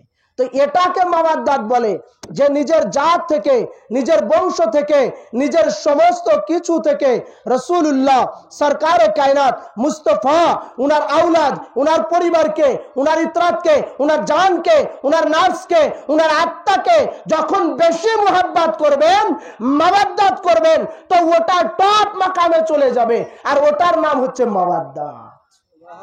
সমস্ত ভালোবাসা জানার জন্য, জানার কদমে কুরবান করা হয়, উৎসর্গ করা হয়, ওটাকে বলা হয় মাওয়াদ্দাত। এর নাম হচ্ছে মাওয়াদ্দাত। বুঝতে পেরেছেন? এরপরে এই কুরবার দ্বারায় অনেকে অনেক কথা বলতে পারে, যে এই কুরবা দ্বারা আলেম উলামা বলে না ফায়দা লুটার জন্য, না হলে তো পকেট গরম হবে না, আছে না, বলে যে নবীর কুরবা নিকটতম আত্মীয়, উলামা ওয়ারাসাতুল আম্বিয়া হচ্ছে উলামা ইকরাম, বলে না? হ্যাঁ, এখন এটার অর্থ কিছু আলেম নিয়ে চলে যাবে, বলবে যে এই কুরবা হলো আলেম উলামা, খালি মুল্লাদের খাওয়াবার পয়সা দাও, পকেট গরম হোক, তাছাড়া আর কিছু করার দরকার নেই, এরাই নবীর ওয়ারিস। এইটার জন্য, এই যে কুরবা কারা, এইটা জানার জন্য দেখেন আমি কতগুলো হাদিসের রেফারেন্স কোট করছি, যাতে মুল্লারা বলতে না পারে যে কুরবা আমরাই, আমরাই নিকটতম আত্মীয়, রসুলের কুরবা ওয়ারিস আমরাই, এটা যত বলতে না পারে। এটা জানার জন্য তাফসিরে দুররে মানসুর, যেটা আরবি, আল্লামা জালালউদ্দিন সুয়ুতি লিখেছেন, যে ইমাম সুয়ুতির ছোট্ট তাফসির, তাফসিরে জালালাইন, কওমি মাদ্রাসাতে জামাতে জালালাইনে পড়ানো হয়, দার্স দেওয়া হয়, এবং কওমি মাদ্রাসার প্রত্যেকটা, যেটা জামাতে জালালাইন পর্যন্ত ক্লাস আছে, বা তাকমিল পর্যন্ত, বা দাওরা পর্যন্ত, বা এরকম মিশকাত পর্যন্ত, প্রত্যেকটা জায়গায় ক্লাসে জামাতে জালালাইনে তাফসির পড়ানো হয়, উনারই লেখা, অস্বীকার করার কায়দা নাই। এত ভেঙে বলছে এই জন্য, যাতে আবার বলতে না পারে যে দুররে মানসুর আবার কে লিখছে, উনারটা আবার মানতে হবে, এর কোনো কথা আছে? তো যদি ছোট তাফসিরটা মানতে পারো, তো এটাও তোমাকে মানতে হবে, কারণ ওটা তোমাদের মাদ্রাসায় পড়ানো হয়। আমরা নিজে পড়েছি, আমি কওমি মাদ্রাসায় পড়েছি, আমি নিজে পড়েছি তাফসিরে জালালাইন। তো তাফসিরে দুররে মনসুর আল্লামা জালালউদ্দিন সুয়ুতি লিখেছেন, তার আরবি যেটা 13তম ভলিউমের পৃষ্ঠা নম্বর 149 ও 150, 149 ও 50 মধ্যে এনেছেন। ইমাম হাইসানি মাজমাউল জাওয়াইদের মধ্যে এনেছেন। ইমাম তাফসিরে মাজহারি আল্লামা সানাউল্লাহ পানিপতি রহমাতুল্লাহি আলাইহি তিনি তার তাফসিরে মাজহারির 440 পৃষ্ঠার ভিতরে এনেছেন। আবার তাফসিরে কবিরের 27তম খণ্ডের 167 পৃষ্ঠার মধ্যে এনেছেন 14 নম্বর লাইনের ভিতরে। লাইনটাও বলে দিলাম, পৃষ্ঠা বলে দিলাম, কিতাবের নাম বলে দিলাম, আবার কত পৃষ্ঠা আছে সেটাও বললাম, যাতে আপনাদের খুঁজতে বেশি কষ্ট না হয়।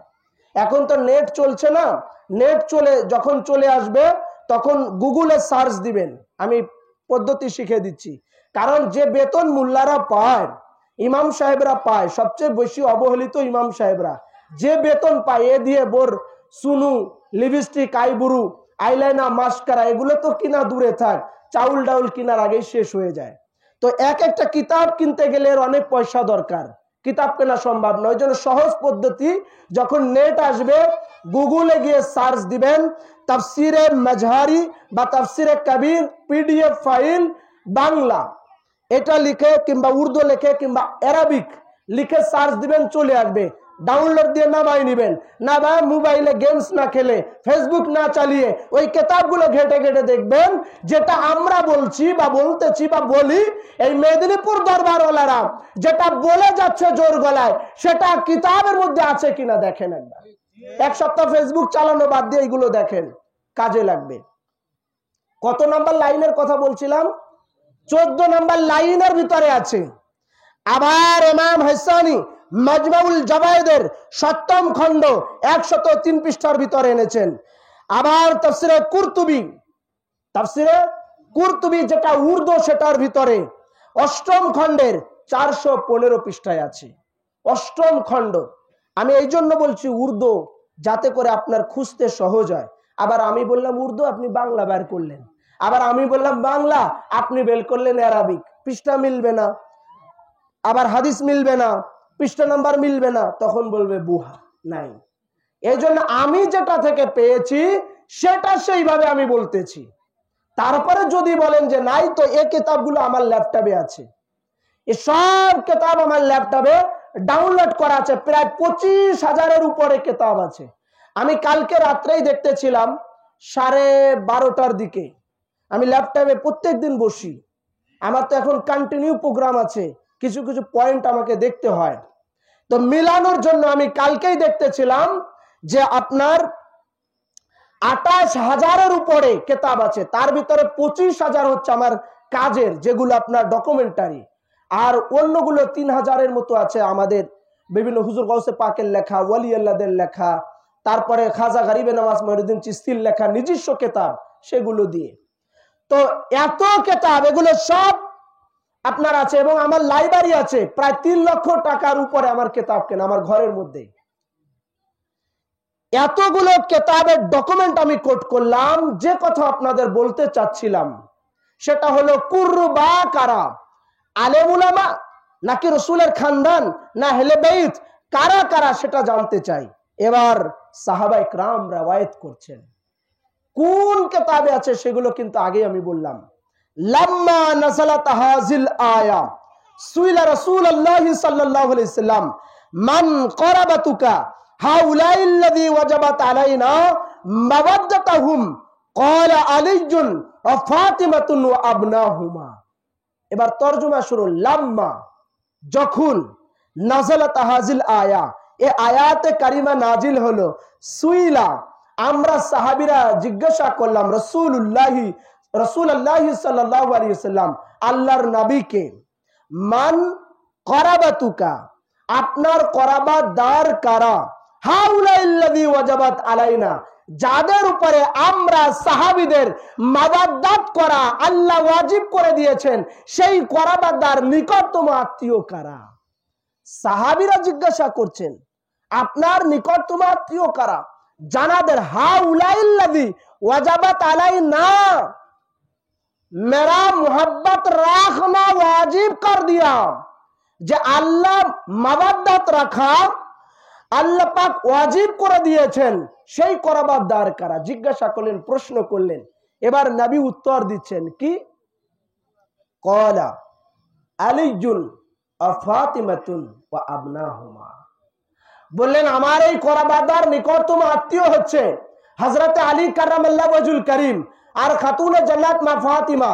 এই দুইজনের মারাজাল বাহরাইন থেকে, মিলনস্থল থেকে, শাদী মুবারকের পর থেকে কিয়ামত পর্যন্ত আবনাহুমা, যত সন্তান সমূহ আসবেন, যত আল আওলাদ আসবেন, সমস্ত আল আওলাদ হচ্ছে আমার করাবাদার, আমার নিকটতম আত্মীয়, আমার আহলে বাইত তাহা।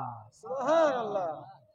এবার এই যে তাফসীর হাদিসের কিতাবের নাম বললাম, এগুলো বলার পরে মুল্লারা আবার বলবে, কই বুখারী থেকে তো বললেন না? বলবে কি বলবে না? কারণ কুরআন বুঝুক চে না বুঝুক, বুখারীকে খুব প্রাধান্য দেয় আলেম সমাজরা। আমি এতগুলো তাফসীরের কিতাব থেকে বলার পরেও বলবে बुखारी से दिखाओ मुझे, बुखारी में अहले बैत और क़ुरबादार की कोई हदीस है बताओ। तो मैं कहता हूं बुखार बुखार करके आपको, बुखारी बुखारी करके आपको बुखार ना आ जाए, आंख फाड़ के देख लो बुखारी में हदीस पाक है। আমি বলি যে বুখারি বুখারি করতে যেন বুখার না এসে যায়। বুখার মানে জ্বর। বুখারি শরীফ বলতে বলতে আবার যেন জ্বর না চলে আসে। বুখারীর মধ্যেও দেখো এই হাদিসে পাক কুরবার ব্যাপারে আছে, এবং এখানে তো অস্পষ্ট করে বললেন, আর আবনাহুমার কথা বললেন, আর বুখারীতে আরো ক্লিয়ার করে দিয়েছেন আপনার আমার মুর্শিদে বারহাক যিনি আছেন, হুজুর পাক যিনি আছেন, আলে মুহাম্মদ, এই আলে মুহাম্মদ শব্দটা ইমাম বুখারীতে এনেছেন, যেটা কোরআনের পরে যার স্থান দিয়ে থাকে সেই বুখারীতে আছে। শুধু বুখারী থেকে যদি দেই তাহলে আবার তৃপ্তি হবে না, বলবেন না কালে বুখারী থেকে বললেন, আরো দুই একটা বললে একটু ভালো হতো। বলবে কি বলবে না? মানে কোনো না কোনো ভাবে তো আপনাদের আটকাতে হবে, তখন আটকাবে। তাইলে শুনুন কয়েকটা কিতাবের নাম কোন কোন কিতাবে আছে। তাফসীরে কুরতুবীর ৮ম খণ্ড ৪১৪ পৃষ্ঠা উর্দের মধ্যে আছে।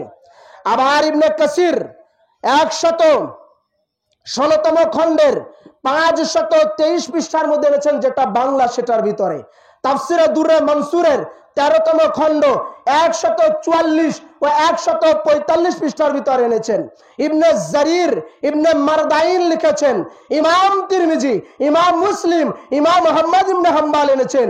এমনকি বুখারী শরীফ বৈরুত থেকে যেটা প্রিন্ট ৫ম খণ্ডের ৩৫২ পৃষ্ঠার ভিতরে, বুখারীর হাদিস নাম্বার ৩২৫১, বৈরুত লেবানন থেকে যেটা প্রিন্ট, আর বুখারী মুতাজাম যেটা বাংলাদেশেরও পাবেন, ইন্ডিয়ারও পাবেন, মুতাজামের সরার মধ্যে ২য় খণ্ড ৯০৬ পৃষ্ঠা এবং ৯০৭ পৃষ্ঠার মধ্যে এসেছে। বুখারী দুইটা, বুখারী দুইটা প্রিন্ট, আরো প্রিন্ট আছে, আমার কাছে যেটা আছে সম্ভবত এখানে নেই। বুখারীর মধ্যে আপনার কুরবার ব্যাপারে স্পষ্ট আছে আমার কাছে। সেই বুখারী শরীফের মধ্যে এসেছে আন ইবনে আব্বাস আন্নাহু সুইলা, কিভাবে আসছে শুনুন। আন ইবনে আব্বাস আন্নাহু সুইলা আন কওলিহি, হযরত ইবনে আব্বাস বলছেন আন্নাহু সুইলা কওলিহি, আমি শুনেছি কওলিহি ইল্লাল মাওয়াদ্দাতা ফিল কুরবা, যখন এই কুরবা ইল্লাল মাওয়াদ্দাতা ফিল কুরবা সূরা আশ-শুরার 23 নম্বর আয়াতে কারিমা যখন নাজিল হয়, ফাকালা সাঈদ ইবনে জুবাইর, সাঈদ ইবনে জুবাইর বলেছেন, নবী পাককে বলতে শুনেছেন, নবী থেকে ইরশাদ করেছেন কুরবান আলে মুহাম্মদ। সাঈদ ইবনে জুবাইর বলেছেন আল্লাহর নবীর যে কুরবা, এই কুরবা বলতে আর কেউ না, কোন মুল্লা বলবি না, কোন হাফেজে কোরআন না, কোন কারি সাহেব না, কোন মুফতি সাহেব না, কুরবা আলে মুহাম্মদ।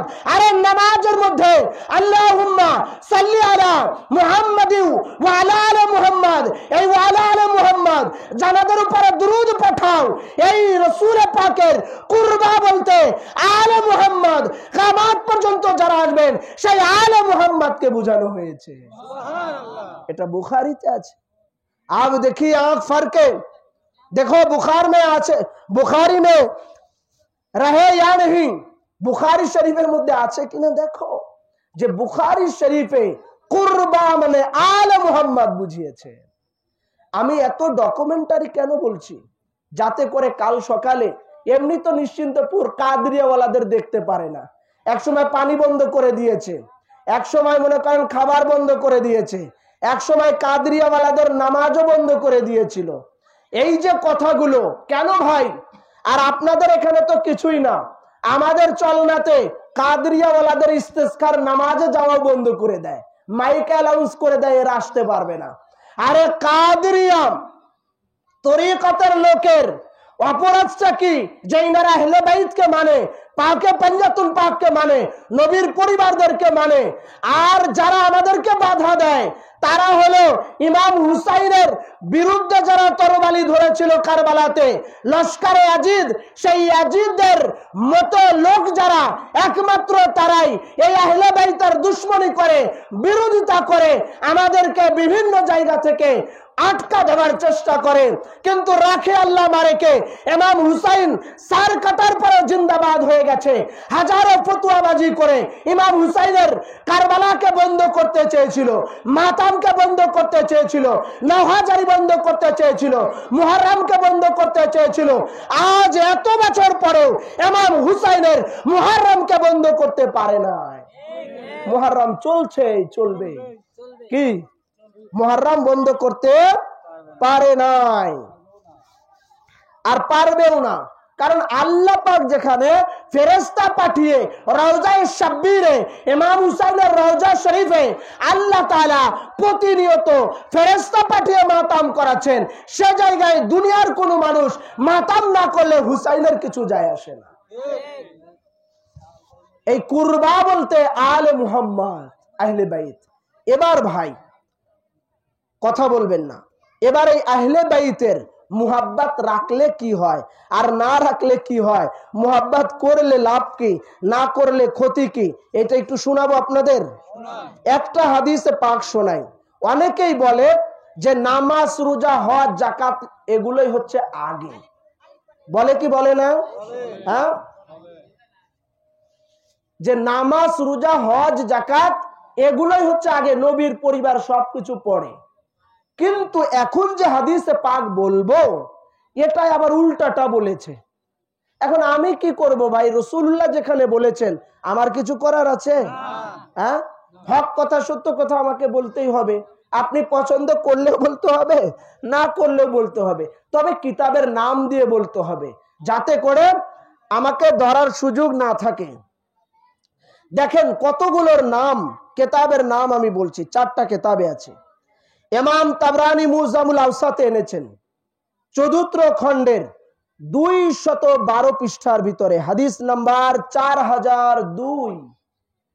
এখন বাংলাদেশে যত কিতাব, মাতন কিতাব, যেটা অরিজিনাল কিতাব, এগুলো তো বাংলা করা, বাংলাতে মানে আরবি থেকে বাংলা করা, এরকম না, মাতন কিতাব, আরবিক টু আরবিক, যেটা সেই মাতন কিতাবের বর্তমান বাংলাদেশ থেকে যত প্রিন্ট করা হচ্ছে, আমি এই আপনার ঢাকা, পুরান ঢাকায় আপনার বাংলা বাজারে আমি প্রায়ই যাই আমার ব্যক্তিগত বই কেনার জন্য। আমি অনেক সময় নতুন বই আসছে কিনা দেখার জন্য বিভিন্ন কারণে আমি যাই। তো যাওয়ার পরে আমি দেখলাম ইসলামী টাওয়ার নামে যে টাওয়ার আছে, ওখানে তো অসংখ্য কোটি কোটি টাকার কিতাব আছে।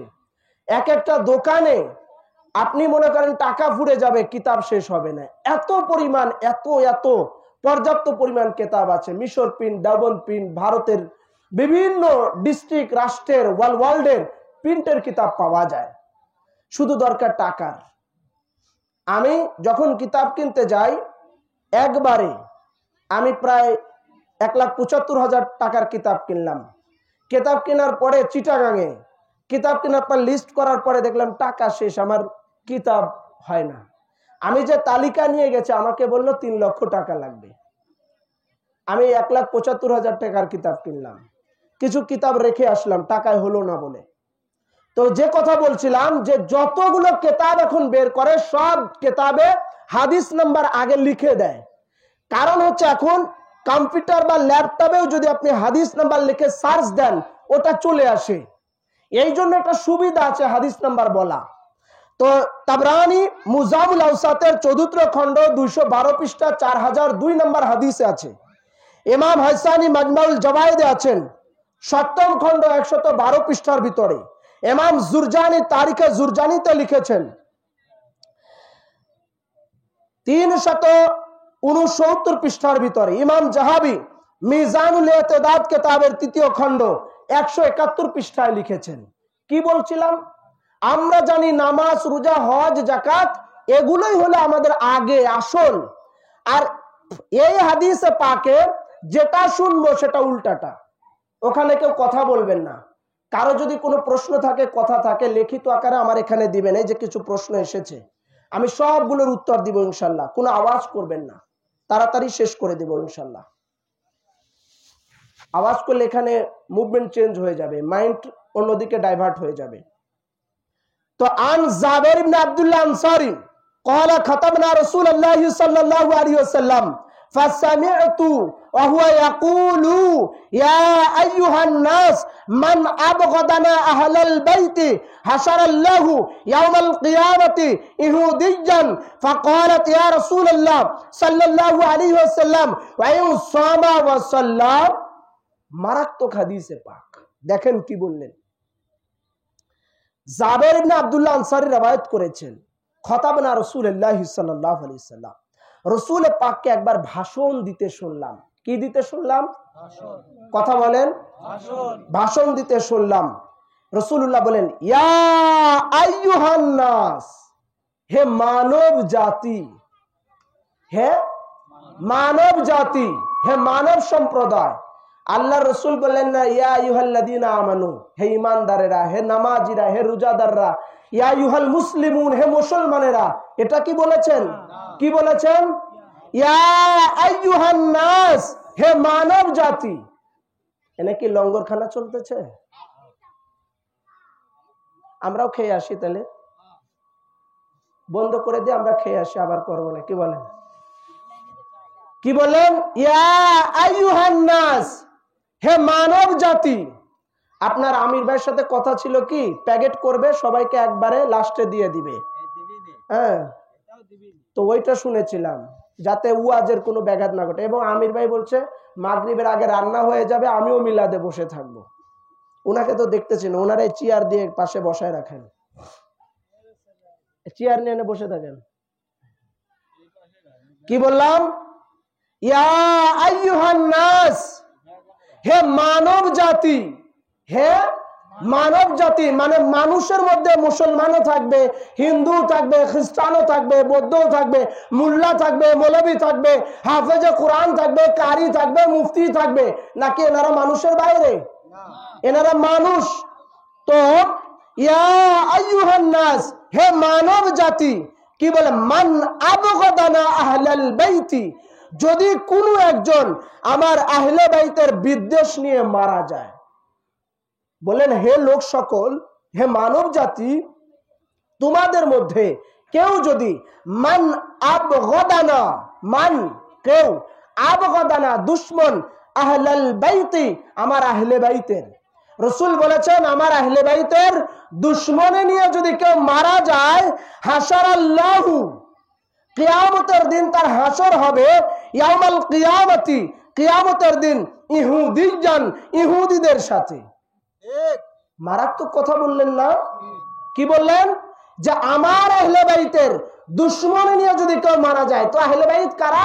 এতক্ষণ ধরে জানলাম আলী, ফাতেমা, হাসান, হুসাইন, এনারা রাসূলের খানদান আহলে বাইত আতাহার, হুজুর গৌসে পাক আহলে বাইত আতাহার, ওয়ালি আল্লাহর আহলে বাইত রাসূল। তো এনাদের দুশমনে নিয়ে, বিদ্বেষ নিয়ে, হিংসা নিয়ে, হাসাদ নিয়ে যারা মারা যাবে, মান আবগাদানা আহলাল বাইতি, যারা আমার আহলে বাইতের দুশমন নিয়ে মারা যাবে, হাশারাল্লাহু, তাদের হাসর হবে ইয়াউমাল কিয়ামতি, কিয়ামতের দিন, ইহুদিয়ান, ইহুদিদের সাথে। কি মারাত্মক কথা! আমি বলেছি ভাই? এতগুলো কেতাবের নাম বললাম, একটা জিনিস করা যায় যে এই কেতাবে যদি না থাকে আমি দেখাইতে পারবো। এটা আমার কাছে বলতে পারেন যে এটা আমরা খুঁজে পাইনি, আপনি দেখান, মূল কেতাব থেকে দেখান। এর বেশি কি আমি কিছু করতে পারবো? যদি কেউ না মানে। এরপর আরো মারাত্মক কথা আসছে। ফাকালাত ইয়া রাসূলুল্লাহ, আমি জিজ্ঞাসা করলাম, ইয়া রাসূলুল্লাহ, ইয়া হাবিবাল্লাহ, ওয়াইন সামা ওয়া সাল্লা, ওয়াইন সামা ওয়া সাল্লা, আল্লাহর নবীকে এবার জিজ্ঞাসা করলেন, ইয়া রাসূলুল্লাহ, ওয়াইন সামা ওয়া সাল্লা, সে যদি রোজাও রাখে এবং ওয়াসাল্লা, নামাজও যদি পড়ে, তারপরেও যদি আহলে বাইতের দুশমনী নিয়ে মারা যায়, আহলে বাইতের বিদ্বেষ নিয়ে মারা যায়, তারপরেও কি তার হাসর নাসর ইহুদিদের সাথে হবে? সাহাবারা জিজ্ঞাসা করলেন। সাহাবারা আল্লাহর নবীকে জিজ্ঞাসা করলেন। বুঝাতে পারলাম কিনা? হ্যাঁ, বললেন যে ইয়া রাসূলুল্লাহ, আপনি বললেন যে আমার আহলে বাইতের দুশমন নিয়ে মারা যাওয়ার কারণে তার হাসর নাসর ইহুদিদের সাথে হবে। তো ইয়া রাসূলুল্লাহ, ওয়াইন সামা ওয়া সাল্লা, সে ব্যক্তি যদি রমজানের রোজাও রাখে আবার নামাজও পড়ে, শুধু আহলে বাইতের একটু দুশমনী করেছে, মুহররমের একটু বিরুদ্ধে করেছে, সামান্য একটু ওলি আল্লাহ আহলে বাইতের মেদিনীপুরের হুজুর পাকের বিরুদ্ধে বলেছে, এর জন্য কি তার ইহুদিদের সাথে হবে? এই নামাজ পড়েছে, রোজা রেখেছে, এরপরে আবার কি সে ইহুদিদের সাথে হবে? সামান্য একটুই তো বলেছে। রাসূলুল্লাহ বললেন, নাআম ওয়াইন সামা ওয়া সাল্লা, হ্যাঁ হ্যাঁ, যদি সে রোজাও রাখে, নামাজও পড়ে, রোজা রাখার পরে, নামাজ পড়ার পরেও কলবের ভিতরে যদি আমার আহলে বাইতের সামান্যতম দুশমনী থাকে, তাহলে তার কিয়ামতের মাঠে হাসর নাসর ইহুদিদের সাথে হবে। মারাত্মক কথা না? হ্যাঁ, এরপরে যে হাদিসে পাক বলবো, এইটা যদি শোনেন তো মাথা খারাপ হয়ে যাবে। এই হাদিসে পাক যদি শোনেন, এবার কি বলতে চাচ্ছি দেখেন। রাসূল করিম সাল্লাল্লাহু আলাইহি ওয়াসাল্লাম আবার ইরশাদ ফরমিয়েছেন, এই হাদিসটাও 3টা কিতাবে আছে এবং ইমাম হাকিম হাদিস শরীফটিকে ইমাম মুসলিমের শর্তে অনুসারে সহিহ বলেছেন। এগুলো হাদিস যে জয়ীফ, দুর্বল, এগুলো বলে চালিয়ে দেবে কোনো উপায়? আমি সনদ কি সেটাও বলে দিচ্ছি। হাদা হাদিসুন সহিহুন, যে এই হাদিস পাকের সনদ হচ্ছে র‍্যাঙ্ক, হাদিসের র‍্যাঙ্ক আছে, গরীব আছে, জয়ীফ আছে, হাসান আছে। হ্যাঁ, সবচেয়ে বড় উঁচা র‍্যাঙ্কের হাদিসের নাম হচ্ছে সহিহ। সেই সহিহ র‍্যাঙ্কের হাদিস এ ইমাম হাকিম লিখেছেন মুস্তাদরাকের 3য় খণ্ডের 174 পৃষ্ঠা, হাদিস নাম্বার 4700 কত বলেন? 4775 নাম্বার হাদিস। আবার মুহিব্বিত তাবারি খাসাইসুল উকবা ফি মানাকিবি যাবিলিল কুরবা, এই কিতাবের 51 পৃষ্ঠায় আছে। আবার ফাসবি আল মারি ফাতু ওয়াস তারিখ, এই কিতাবের ভিতরে প্রথম খণ্ড 505 পৃষ্ঠার ভিতরে এনেছেন। এই হাদিসে পাক শুনলে তো আরো আপনাদের মাথা ঘুরে যাবে। শুনেন কি বলেছেন রাসূল করিম। আন ইবনে আব্বাস ক্বালা ক্বালা রাসূলুল্লাহ সাল্লাল্লাহু আলাইহি ওয়াসাল্লাম, লাউ আন্না রাজুলান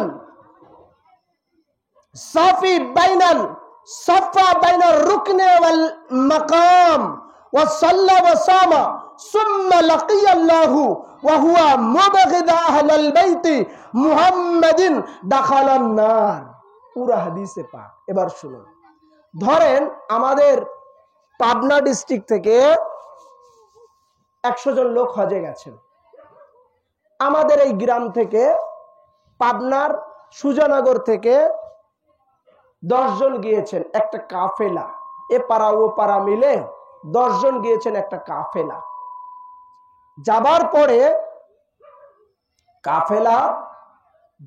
পরে বাইনার রুকনে ওয়াল মাকাম, মাকাম ইব্রাহিমের নাম শুনেছেন? মক্কা শরীফে সেই মাকামে ইব্রাহিম এবং রুকনে আমান, এই 2 জায়গার মাঝখানের যে জায়গাটা, ওটা হলো শ্রেষ্ঠ জায়গা। তো এই 10 জন যে গেছে, যাবার পরে হঠাৎ শুনলেন যে আমাদের এই 10 জনের মধ্যে একজন মক্কা শরীফে ইন্তেকাল করেছেন। কোথায়? মক্কা শরীফ বা মদিনা শরীফে হজে গিয়ে মারা গেছেন। আমরা গ্রামের সাধারণ লোক কি বলবো? বাপ রে বাপ, এর কপাল, আমরা মদিনা শরীফ মক্কা শরীফে যাইতে পারলাম না, আরে মক্কা মদিনার মাটি পেয়ে গেল। ফোন আসলো ছেলে মেয়েদের কাছে, তোমাদের বাবার লাশ কি আমরা নিয়ে আসবো? বলে না না, আরে এটা তো আমার আব্বার সৌভাগ্য যে মক্কা মদিনায় মারা গিয়েছে, হ্যাঁ এরকম স্থানে ইন্তেকাল করেছে, এটা তো সৌভাগ্য, লাশ আনার দরকার নাই, ওখানেই দাফন করো। এরকম বলে কি বলে না? আমরা আশ্চর্য হয়ে যাই না? বাপ রে বাপ, এ পর্যন্ত মক্কা শরীফে যেতে পারলাম না, আর এই লোকটা মক্কার মাটি পেয়ে গেল, হাই রে কপাল। এই একটা খবর। আবার ধরেন হঠাৎ, এখন তো ফেসবুকের যুগ, এই যে কিছুদিন আগে কিসের মধ্যে জানি না, চিটাগাঁয়ে একটা মসজিদে একজন মুসল্লি নামাজ পড়তে গিয়ে মারা গিয়েছে, সেজদানা রুকু অবস্থায় মারা গিয়েছে। আপনাদের আমাদের গ্রামে যদি কেউ নামাজে দাঁড়িয়ে রুকু করেছে, সেজদা দেওয়ার পরে যদি সেজদায় মারা যায়, আমরা কি বলবো? বাপরে বাপ, রুকু করলো দুনিয়াতে আর সেজদা দিল জান্নাতে, গিয়ে মারা গেল নামাজের অবস্থা, আমরা বললো বাপরে সুজা জান্নাতে। আবার রোজা রেখেছে, ধরেন কোন ব্যক্তি রমজান মাসে রোজা রাখার পরে ইফতারির কিছুক্ষণ আগে মারা গেল, আমরা কি বলবো? বাপরে বাপ কপাল, সেহেরি খেলো দুনিয়াতে আর ইফতারি করতেছে জান্নাতে গিয়ে, হাই রে কপাল, সুজা জান্নাতি। বলবো কি বলবো না? কিন্তু আল্লাহ রাসূল যেটা বলেছেন সেটা এটার উল্টো। এটার উল্টো কি শোনেন, ইন্না রাজুলান সাফা বাইনা রুকনি ওয়াল মাকাম আইন সামা ওয়া সাল্লা লাকিয়াল্লাহু ওয়া হুয়া মুবগিদ আহলাল বাইত মুহাম্মাদিন দাখালান নার। হযরত ইবনে আব্বাস রওয়ায়াত করেছেন, লাউ আন্না রাজুলান, কোন ব্যক্তি যদি হজে যাবার পরে রুকনে আমান এবং মাকাম ইব্রাহিমের মাঝখানে, রুকনে আমান ওই জায়গাটা হলো সবচেয়ে শ্রেষ্ঠ জায়গায়, যেখানে ইবাদত করলে নামাজ পড়লে যে জায়গায় গেলে জান্নাতি, সেই জায়গাটার নাম রুকনে আমান। আর মাকাম ইব্রাহিমের মাঝখানে সে জায়গাতে যদি কোনো ব্যক্তি, লাউ আন্না রাজুলান, যদি কোনো ব্যক্তি সাফা বাইনা রুকনে ওয়াল মাকাম, মাকাম ইব্রাহিম এবং রুকনে আমানের মাঝে মারা যায়, ওয়াইন সামা ওয়া সাল্লা, সেই ব্যক্তি নামাজের অবস্থায় মারা গিয়েছে, মক্কা শরীফে হজে গিয়ে রুকনে আমান এবং মাকাম ইব্রাহিমের মাঝখানে মারা গিয়েছে।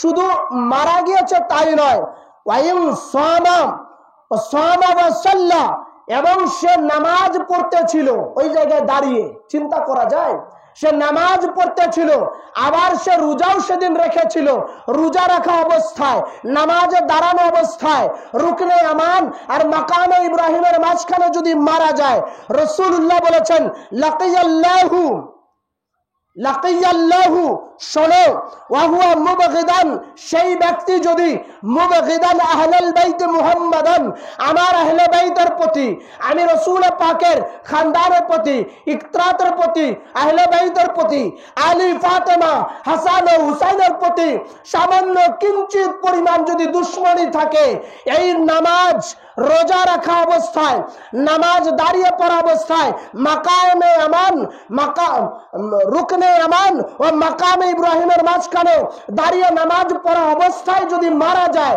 মারা যাবার পরেও রোজা রেখেছে, নামাজে দাঁড়িয়েছে, মাকামে ইব্রাহিমের মাঝখানে দাঁড়িয়েছে, আল্লাহর জন্য দাঁড়িয়ে গেছে, সব কিছু করার পরে সামান্য একটু দিলের ভিতরে হাসান হুসেনের জন্য দুশমনী ছিল, মাওলা আলীর জন্য দুশমনী ছিল, আহলে বাইতের জন্য দুশমনী ছিল, বিদ্বেষ ছিল, দিলে একটু একটু হিংসা ছিল, হাসাদ ছিল, রাসূল বলেছেন দাখালান নার, সে সরাসরি নামাজ রোজা মাকাম ইব্রাহিমের সামনে দাঁড়ানোর পরেও সরাসরি জাহান্নামে যাবে।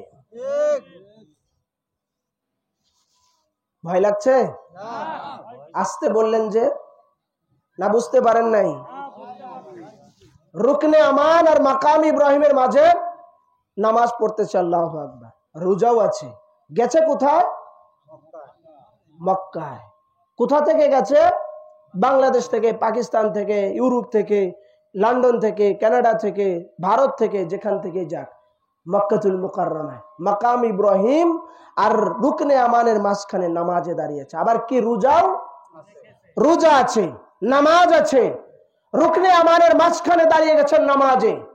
সবকিছু থাকার পরে কিঞ্চিত পরিমাণ খালি শুধু হাসান হুসাইন এগুলো বেদাত, শিরিক নাজায়েজ, কিঞ্চিত পরিমাণ দুশ্মনী থাকার কারণে কিয়ামতের ময়দানে রাসূল বলেছেন ওয়াহুয়া মুবগিদান, তার যদি আমার আহলে বাইতের প্রতি, নবীর খানদানের প্রতি দুশ্মনী থাকে, দাখালান নার, সে সরাসরি জাহান্নামে প্রবেশ করবে। এত কিছু থাকার পরেও শুধু একটু মাত্র আহলে বাইতের দুশ্মনী করেছে, তারপরে সরাসরি জাহান্নামে। আমি বলেছি? হ্যাঁ, কে বলেছেন? জোরে বলেন, কে বলেছেন?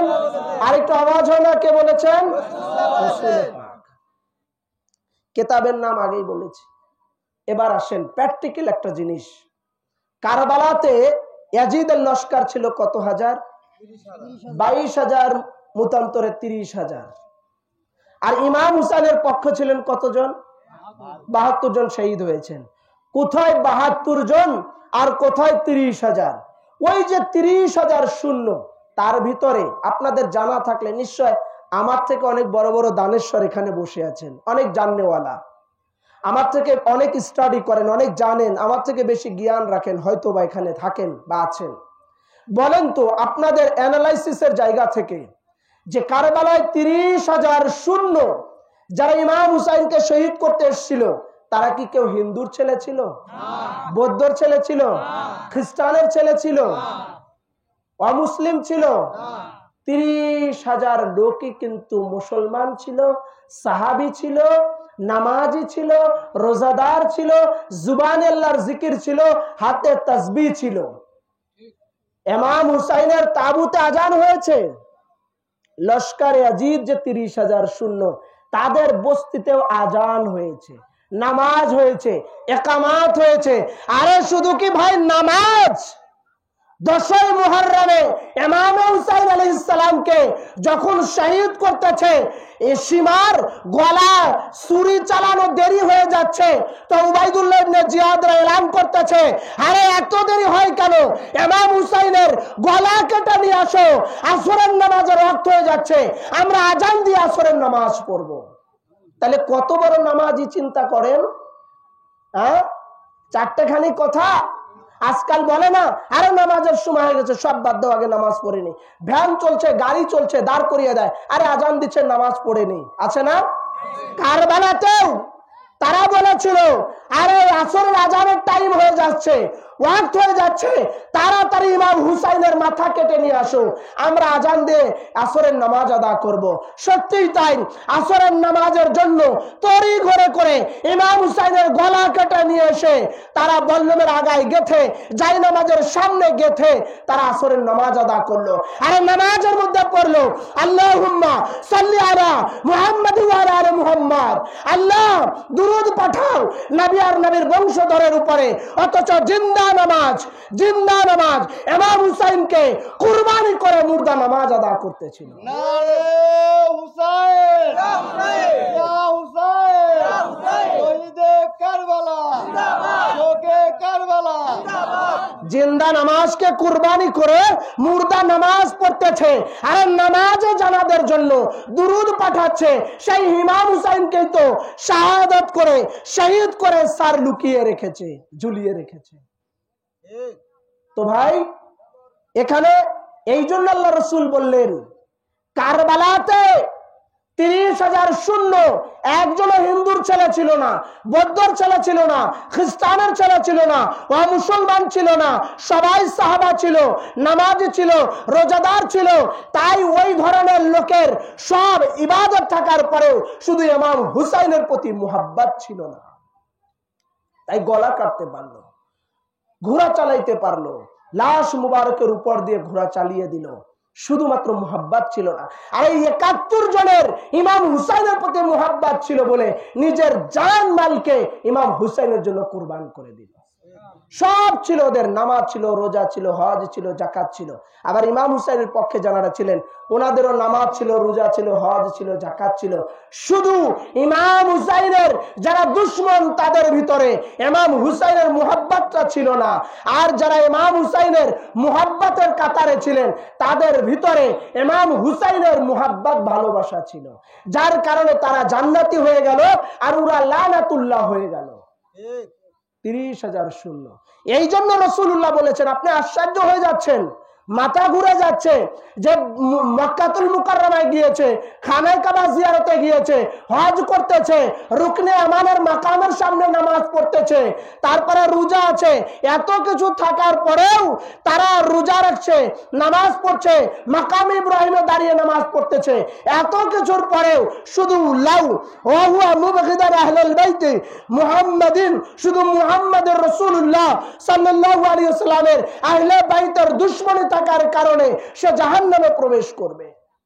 তো আজ যারা দুনিয়ার মধ্যে নবীর পরিবারদের প্রতি, আহলে বাইত পাকের প্রতি, পাকে বান্দাতুল পাকের প্রতি যাদের মুহাব্বত থাকবে না, যাদের ভালোবাসা থাকবে না, যাদের মুহাব্বত থাকবে না, ঠিক ওই রকম নামাজ পড়ার পরে, রোজা রাখার পরে, হজ করার পরে, যাকাত দেওয়ার পরে, সব কিছু থাকার পরে শুধু আহলে বাইতের মুহাব্বত না থাকার কারণে তারা জাহান্নামে যাবে।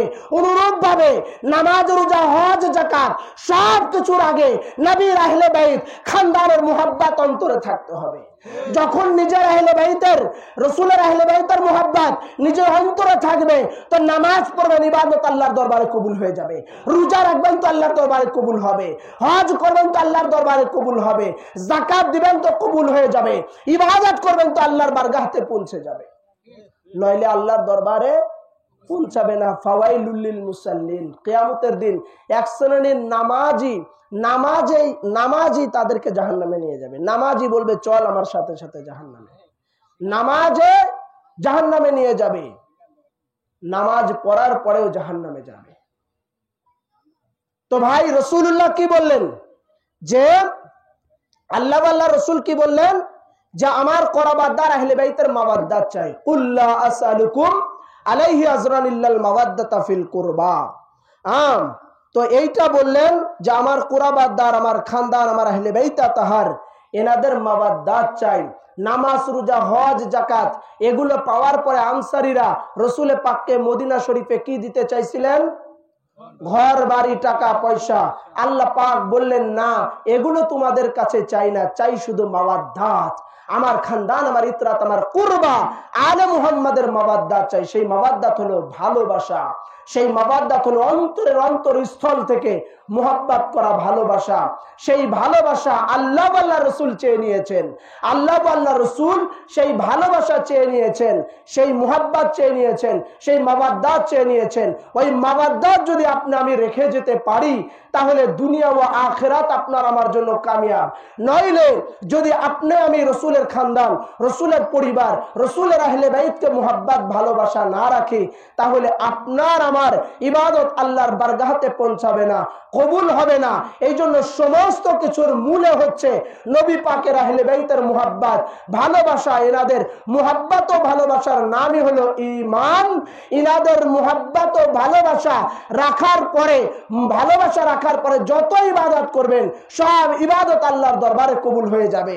আর যদি অন্তরে ইনাদের মুহাব্বত না থাকে, দুশমনী থাকে, নামাজ, রোজা, হজ, যাকাত সব কিছু থাকার পরেও মক্কা শরীফে গিয়ে রুকনে আমান আর মাকাম ইব্রাহিমের সামনে দাঁড়িয়ে নামাজ পড়ার পরে রাসূল বললেন দাখালান নার, জাহান্নামে প্রবেশ করবে। এই জন্য আপনি আমি দুনিয়া থেকে যাবার আগে আপনার আমার ঈমানকে মজবুত করতে হবে আহলে বাইত রাসূলের মুহাব্বতের দ্বারা। আচ্ছা, আপনাদের কাছে আমার প্রশ্ন, 20 বছর আগে বা 15 বছর আগের কথাই বলি, 15 বছর আগেও এত আপডেট ছিল না। 15-20 বছর আগে আপনাদের এলাকায় গরু বিক্রি করা টাকা, কিংবা আপনার এই যে আপনারা তো তাঁতি, কাপড় বিক্রি করা টাকা, প্রতি সোমবার বা শুক্রবার শনিবার হাট করতেন, 1 লাখ 1.5 লাখ টাকাও এমনও হতো। অনেক মহাজন আছেন না এখানে, হতো কি হতো না? হতো। সেই টাকাগুলো নিয়ে এসে বাড়িতে কোথায় রাখতেন বলেন তো? 15-20 বছর আগের কথা বলছি। কোলার মধ্যে, চাউলের ডামের মধ্যে, না হলে তসুকের নিচে, না হলে বাক্সুর মধ্যে। আবার কিছু কিছু বড়লোক বাড়ি ছিল সিন্দুক, সেটার ভিতরে রাখতেন কি রাখতেন না? এখন এই 15-20 বছর পরে এই টাইমে যদি আপনি কুলার মধ্যে কিংবা ওই তসুকের মধ্যে, আলমারির কাগজের নিচে, চাউলের ডামের মধ্যে যদি গরু বিক্রি করা কিংবা কোনো টাকা 1 লাখ 1.5 লাখ টাকা যদি ওখানে রাখেন, নিরাপদে থাকবে? হ্যাঁ, সকালে রাত্রে রেখে দিবেন, সকালবেলা দেখবেন ছেলে ঘুমের থেকে ওঠে 10টার সময়। এখন তো ছেলেরা সব মনে করেন রাত জেগে খালি মোবাইল ধাক্কায়, আর ফজরের আজানের আগে ঘুমায়, 10টার সময় ঘুম থেকে ওঠে। হ্যাঁ, এগুলো বাজে অভ্যাস। তো আপনার কোলার মধ্যে টাকা রেখে দিয়েছেন, তসুকের নিচে রেখে দিয়েছেন, ঘুমাচ্ছেন, সকালে উঠে দেখছেন ছেলে নাই। কি ব্যাপার, এত সকাল সকাল উঠে পড়লো আজকে? দেখতেছেন গোসল করতেছে, গোসল টোসল করে প্যান্ট শুট লাগিয়ে কোথায় যেন যাচ্ছে। তো ওর মা জিজ্ঞাসা যদি করে কোথায় যাস, এই তো যাচ্ছি, কাজ আছে। বিকেল বেলা বাড়িতে ফিরে এসে দেখছেন হাতে আইফোন প্রো ম্যাক্স, 1.5 লাখ টাকা দাম। কি ব্যাপার, টাকা কোথায় পেলো? এই দেখো তো ওই তসুকের মধ্যে টাকা ছিল, আছে কিনা, যা দেখবে নাই। কি করছি? মোবাইল কিনছে, কিংবা দৌড়া গিয়ে হুন্ডা কিনছে। হয় কি হয় না? তার মানে কি, এখন টাকাটা আপনার বাড়ির ওই ধানের কোলা, চাউলের দাম, তসুকের নিচে, টাকাটা নিরাপদ না। যার কারণে টাকা আর এখন কেউ বাসায় রাখে না, বাড়িতে রাখে না। টাকা যে কোনো ব্যাংকে অ্যাকাউন্ট করে সাথে সাথে রেখে আসে, নাই সোনালী ব্যাংকে, নাই অগ্রণী ব্যাংকে, নাই রূপালী ব্যাংকে, নাই ইসলামী ব্যাংকে, নাই ডাচ বাংলা ব্যাংকে, যে কোনো ব্যাংকে রাখে কি রাখে না? ব্যাংক পুড়ে যাবে, সব নষ্ট হয়ে যাবে। আপনার যে ডকুমেন্ট দিবে, দেওয়ার পরে 10 বছর পরে হলেও টাকা আপনি ফেরত পাবেন, ঠিক কিনা? টাকাটা ওখানে নিরাপদ, মাহফুজ থাকবে। থাকবে কি থাকবে না? তো ওই রকম বর্তমান সময়ে কোন মুল্লা মৌলবীর হাতে আপনার আমার ঈমানটা হেফাজত রাখা সম্ভব না। যে কোনো মুহূর্তে প্রো ম্যাক্সের মতো, আইফোনের মতো আপনার আমার ঈমানও চুরি হয়ে যেতে পারে। ওই ধানের কোলাপ আর চাউলের দামের মধ্যে, তসুকের নিচের মতো টাকা যেরকম নিরাপদ না, তেমনি এই যুগে এই সময়ে আপনার আমার গ্রামের মুল্লাদের কাছে আপনার আমার ঈমানটা নিরাপদ থাকবে না। তো এই ঈমানটা যদি নিরাপদে রাখতে চান, হেফাজতে রাখতে চান, রাসূল বলেছেন মাসালু আহলু বাইতি কা সাফিনাতুন নুমার রাকিবাহা নাজা আমান তাখাল্লাফা হালাকা গরাকা। এই সময়ে এই যুগে যদি ঈমান হেফাজতে রাখতে চাও, তাহলে আহলে বাইত রাসূলের নামে একটা ব্যাংক আছে, সেই ব্যাংকে ঈমান রাখো তো হেফাজত থাকবে। রাসূল বলেন মাসালু আহলু বাইতি কা সাফিনাতুন নূহ, আমার আহলে বাইত হচ্ছে নূহ নবীর কিস্তির ন্যায়। যেমন নূহ নবীর প্লাবনের সময় কিস্তিতে যারা যারা উঠেছিল নাজাত পেয়ে গেছে, মুক্তি পেয়ে গেছে, অনুরূপ ভাবে আমার আহলে বাইত নূহ আলাইহিস সালামের কিস্তির ন্যায় যারা যারা ওই আহলে বাইতের কিস্তিতে উঠবে, নৌকায় উঠবে, আরোহণ করবে, তারা তারা নাজাত পেয়ে যাবে। আর যারা উঠবে না তারা হালাক হয়ে যাবে। তার মানে যারা যারা ঈমান আহলে বাইতের ব্যাংকে জমা দিবে, তাদের ঈমান ঠিক থাকবে, মাহফুজ থাকবে, নইলে চুরি হয়ে যাওয়ার সম্ভাবনা আছে। তো আহলে বাইতের ব্যাংক কি? মৌলা আলীর নাম পাকের মুহাব্বতের ব্যাংকে জমা দিবে, হযরতে খাতুনে জান্নাত পাকের মুহাব্বতের ব্যাংকে জমা দিবে, হযরতে ইমামে হাসান হুসাইন শহীদে কারবালা, মাজলুমে কারবালার মুহাব্বতের ব্যাংকে নিজের ঈমান জমা দিবে। যে ইমাম পাক আমি আপনার গোলাম মুহাব্বত করি, তো ইমাম হুসাইন সেই ঈমানকে হেফাজত করবেন। হুজুর গৌসে পাকের মুহাব্বতের ব্যাংকে ঈমানকে হেফাজত করবে, ঈমানকে জমা দিবে। যখন এইভাবে জমা দিবে, সেই ব্যক্তির ঈমান ঠিক থাকবে, নচেত যে কোনো মুহূর্তে ঈমান চুরি হয়ে যাওয়ার ভয় আছে, আশঙ্কা। যে কোনো মুহূর্তে চুরি হয়ে যেতে পারে। আর চুরি হয়ে গেলেই বলবেন বেদাত, শিরিক, নাজায়েজ শুরু হয়ে যাবে। বুঝবেন যে ঈমান হেফাজতে আইফোন প্রো ম্যাক্সের মতো হয়ে গেছে। বুঝতে পেরেছেন? আইফোন প্রো ম্যাক্স তো মুরব্বীরা বুঝবেন না, ইয়ং জেনারেশন বুঝতে পেরেছে ওর দাম কি, মূল্যটা কি। বুঝতে পেরেছেন? তো সেই জন্য ঈমান যদি হেফাজতে রাখতে চাই, মাওলা আলীর মুহাব্বতের ব্যাংকে আহলে বাইতের মুহাব্বতের ব্যাংকে রাখতে হবে। তাহলে ঈমান ঠিক রাখা সম্ভব। নচেত যে কোনো মুহূর্তে সকালে উঠে দেখবেন ছেলে নাই, যে কোনো মুহূর্তে দেখবেন ঈমান আর আমার নাই, হুসাইনের বিরুদ্ধে আওয়াজ চলতেছে, হুসাইনের জন্য কথা উঠে গেছে, ইমাম হুসাইনের নবী পরিবারের বিরুদ্ধে কথা চলতেছে, বলতেছে আজিজ সাহাবী 100 রাকাত নামাজ পড়েছে, এটা করেছে ওটা করেছে, মানে ইমাম হুসাইনের বিরুদ্ধে দাঁড়িয়ে গেছে। যে ইয়াজিদ ইমাম হুসাইনকে শহীদ করালো এবং ইমাম হুসাইনের সার মুবারকের বল্লমে গেথে গেথে কারবালা থেকে সেই সিরিয়াতে নিয়ে আসা হলো, ইমাম পাকের মাথার উপরে আঘাত করে করে হাসলো আর তামাশা করলো, সেই ইয়াজিদকে বলবে হাফেজ ছিল, কারি ছিল, নামাজ পড়তো। আরে নামাজ তো ইয়াজিদ কেন, ইয়াজিদের সাথে কারবালাতে 30,000 শূন্যই পড়েছে। নামাজ পড়লেই সে যে জান্নাতে যাবে তার গ্যারান্টি কেউ দিতে পারে না। তাই যদি হতো কারবালায় যে 30,000 লোক নামাজ পড়েছে তাইলে তারাও জান্নাতি হতো, ঠিক কিনা? এই জন্য ভাই নামাজ পড়ার পরে আল্লাহ নিজে বলেছে ফাওয়াইলুল লিল মুসাল্লিন, নামাজ পড়ার পরেও সে জাহান্নামে যাবে। তার মানে ভাই আমরা নামাজ পড়বো না, নামাজের বিরুদ্ধে কথা বলছি তা কিন্তু না। নামাজ কম্পালসারি, কম্পালসারি বোঝেন? নামাজ আপনাকে পড়তেই হবে, তরিকা করেন চাই না করেন। হ্যাঁ, আপনি যে কোনো তরিকা করেন চাই না করেন, বায়াত হন আর না হন, আহলে বাইতের মানেন চাই না মানেন, নামাজ আপনাকে পড়তেই হবে কম্পালসারি। নামাজ, রোজা, হজ, যাকাত এগুলো আপনাকে অবশ্যই করতে হবে। আর ইমাম হুসাইন আহলে বাইতের যারা মুরিদ মুহাব্বত করে ভালোবাসে এদের জন্য তো আরো ডবল নামাজ, কারণ নামাজের মধ্যে পাক পাঞ্জাতুন পাক আহলে বাইত আছে। এই ইমাম হুসাইনের ভক্তদের জন্যই তো নামাজ। এই জন্য আমরা বেশি বেশি নামাজ পড়বো, মসজিদে যাব, বুঝতে পেরেছেন? যার কারণে এই যে আজান দিয়ে নামাজ পড়লাম না জামাতের সাথে, আগে নামাজের গুরুত্ব, নামাজ পড়ে নিলাম। তো যাই হোক, যে কথা বলতেছিলাম যে আমরা যদি আমাদের ঈমানকে আহলে বাইতের মুহাব্বতের ব্যাংকে জমা দেই তাহলে আমাদের আর ভয়, হালাক হয়ে যাবার, ধ্বংস হয়ে যাবার, লাইনচ্যুত হয়ে যাওয়ার ভয় থাকবে না।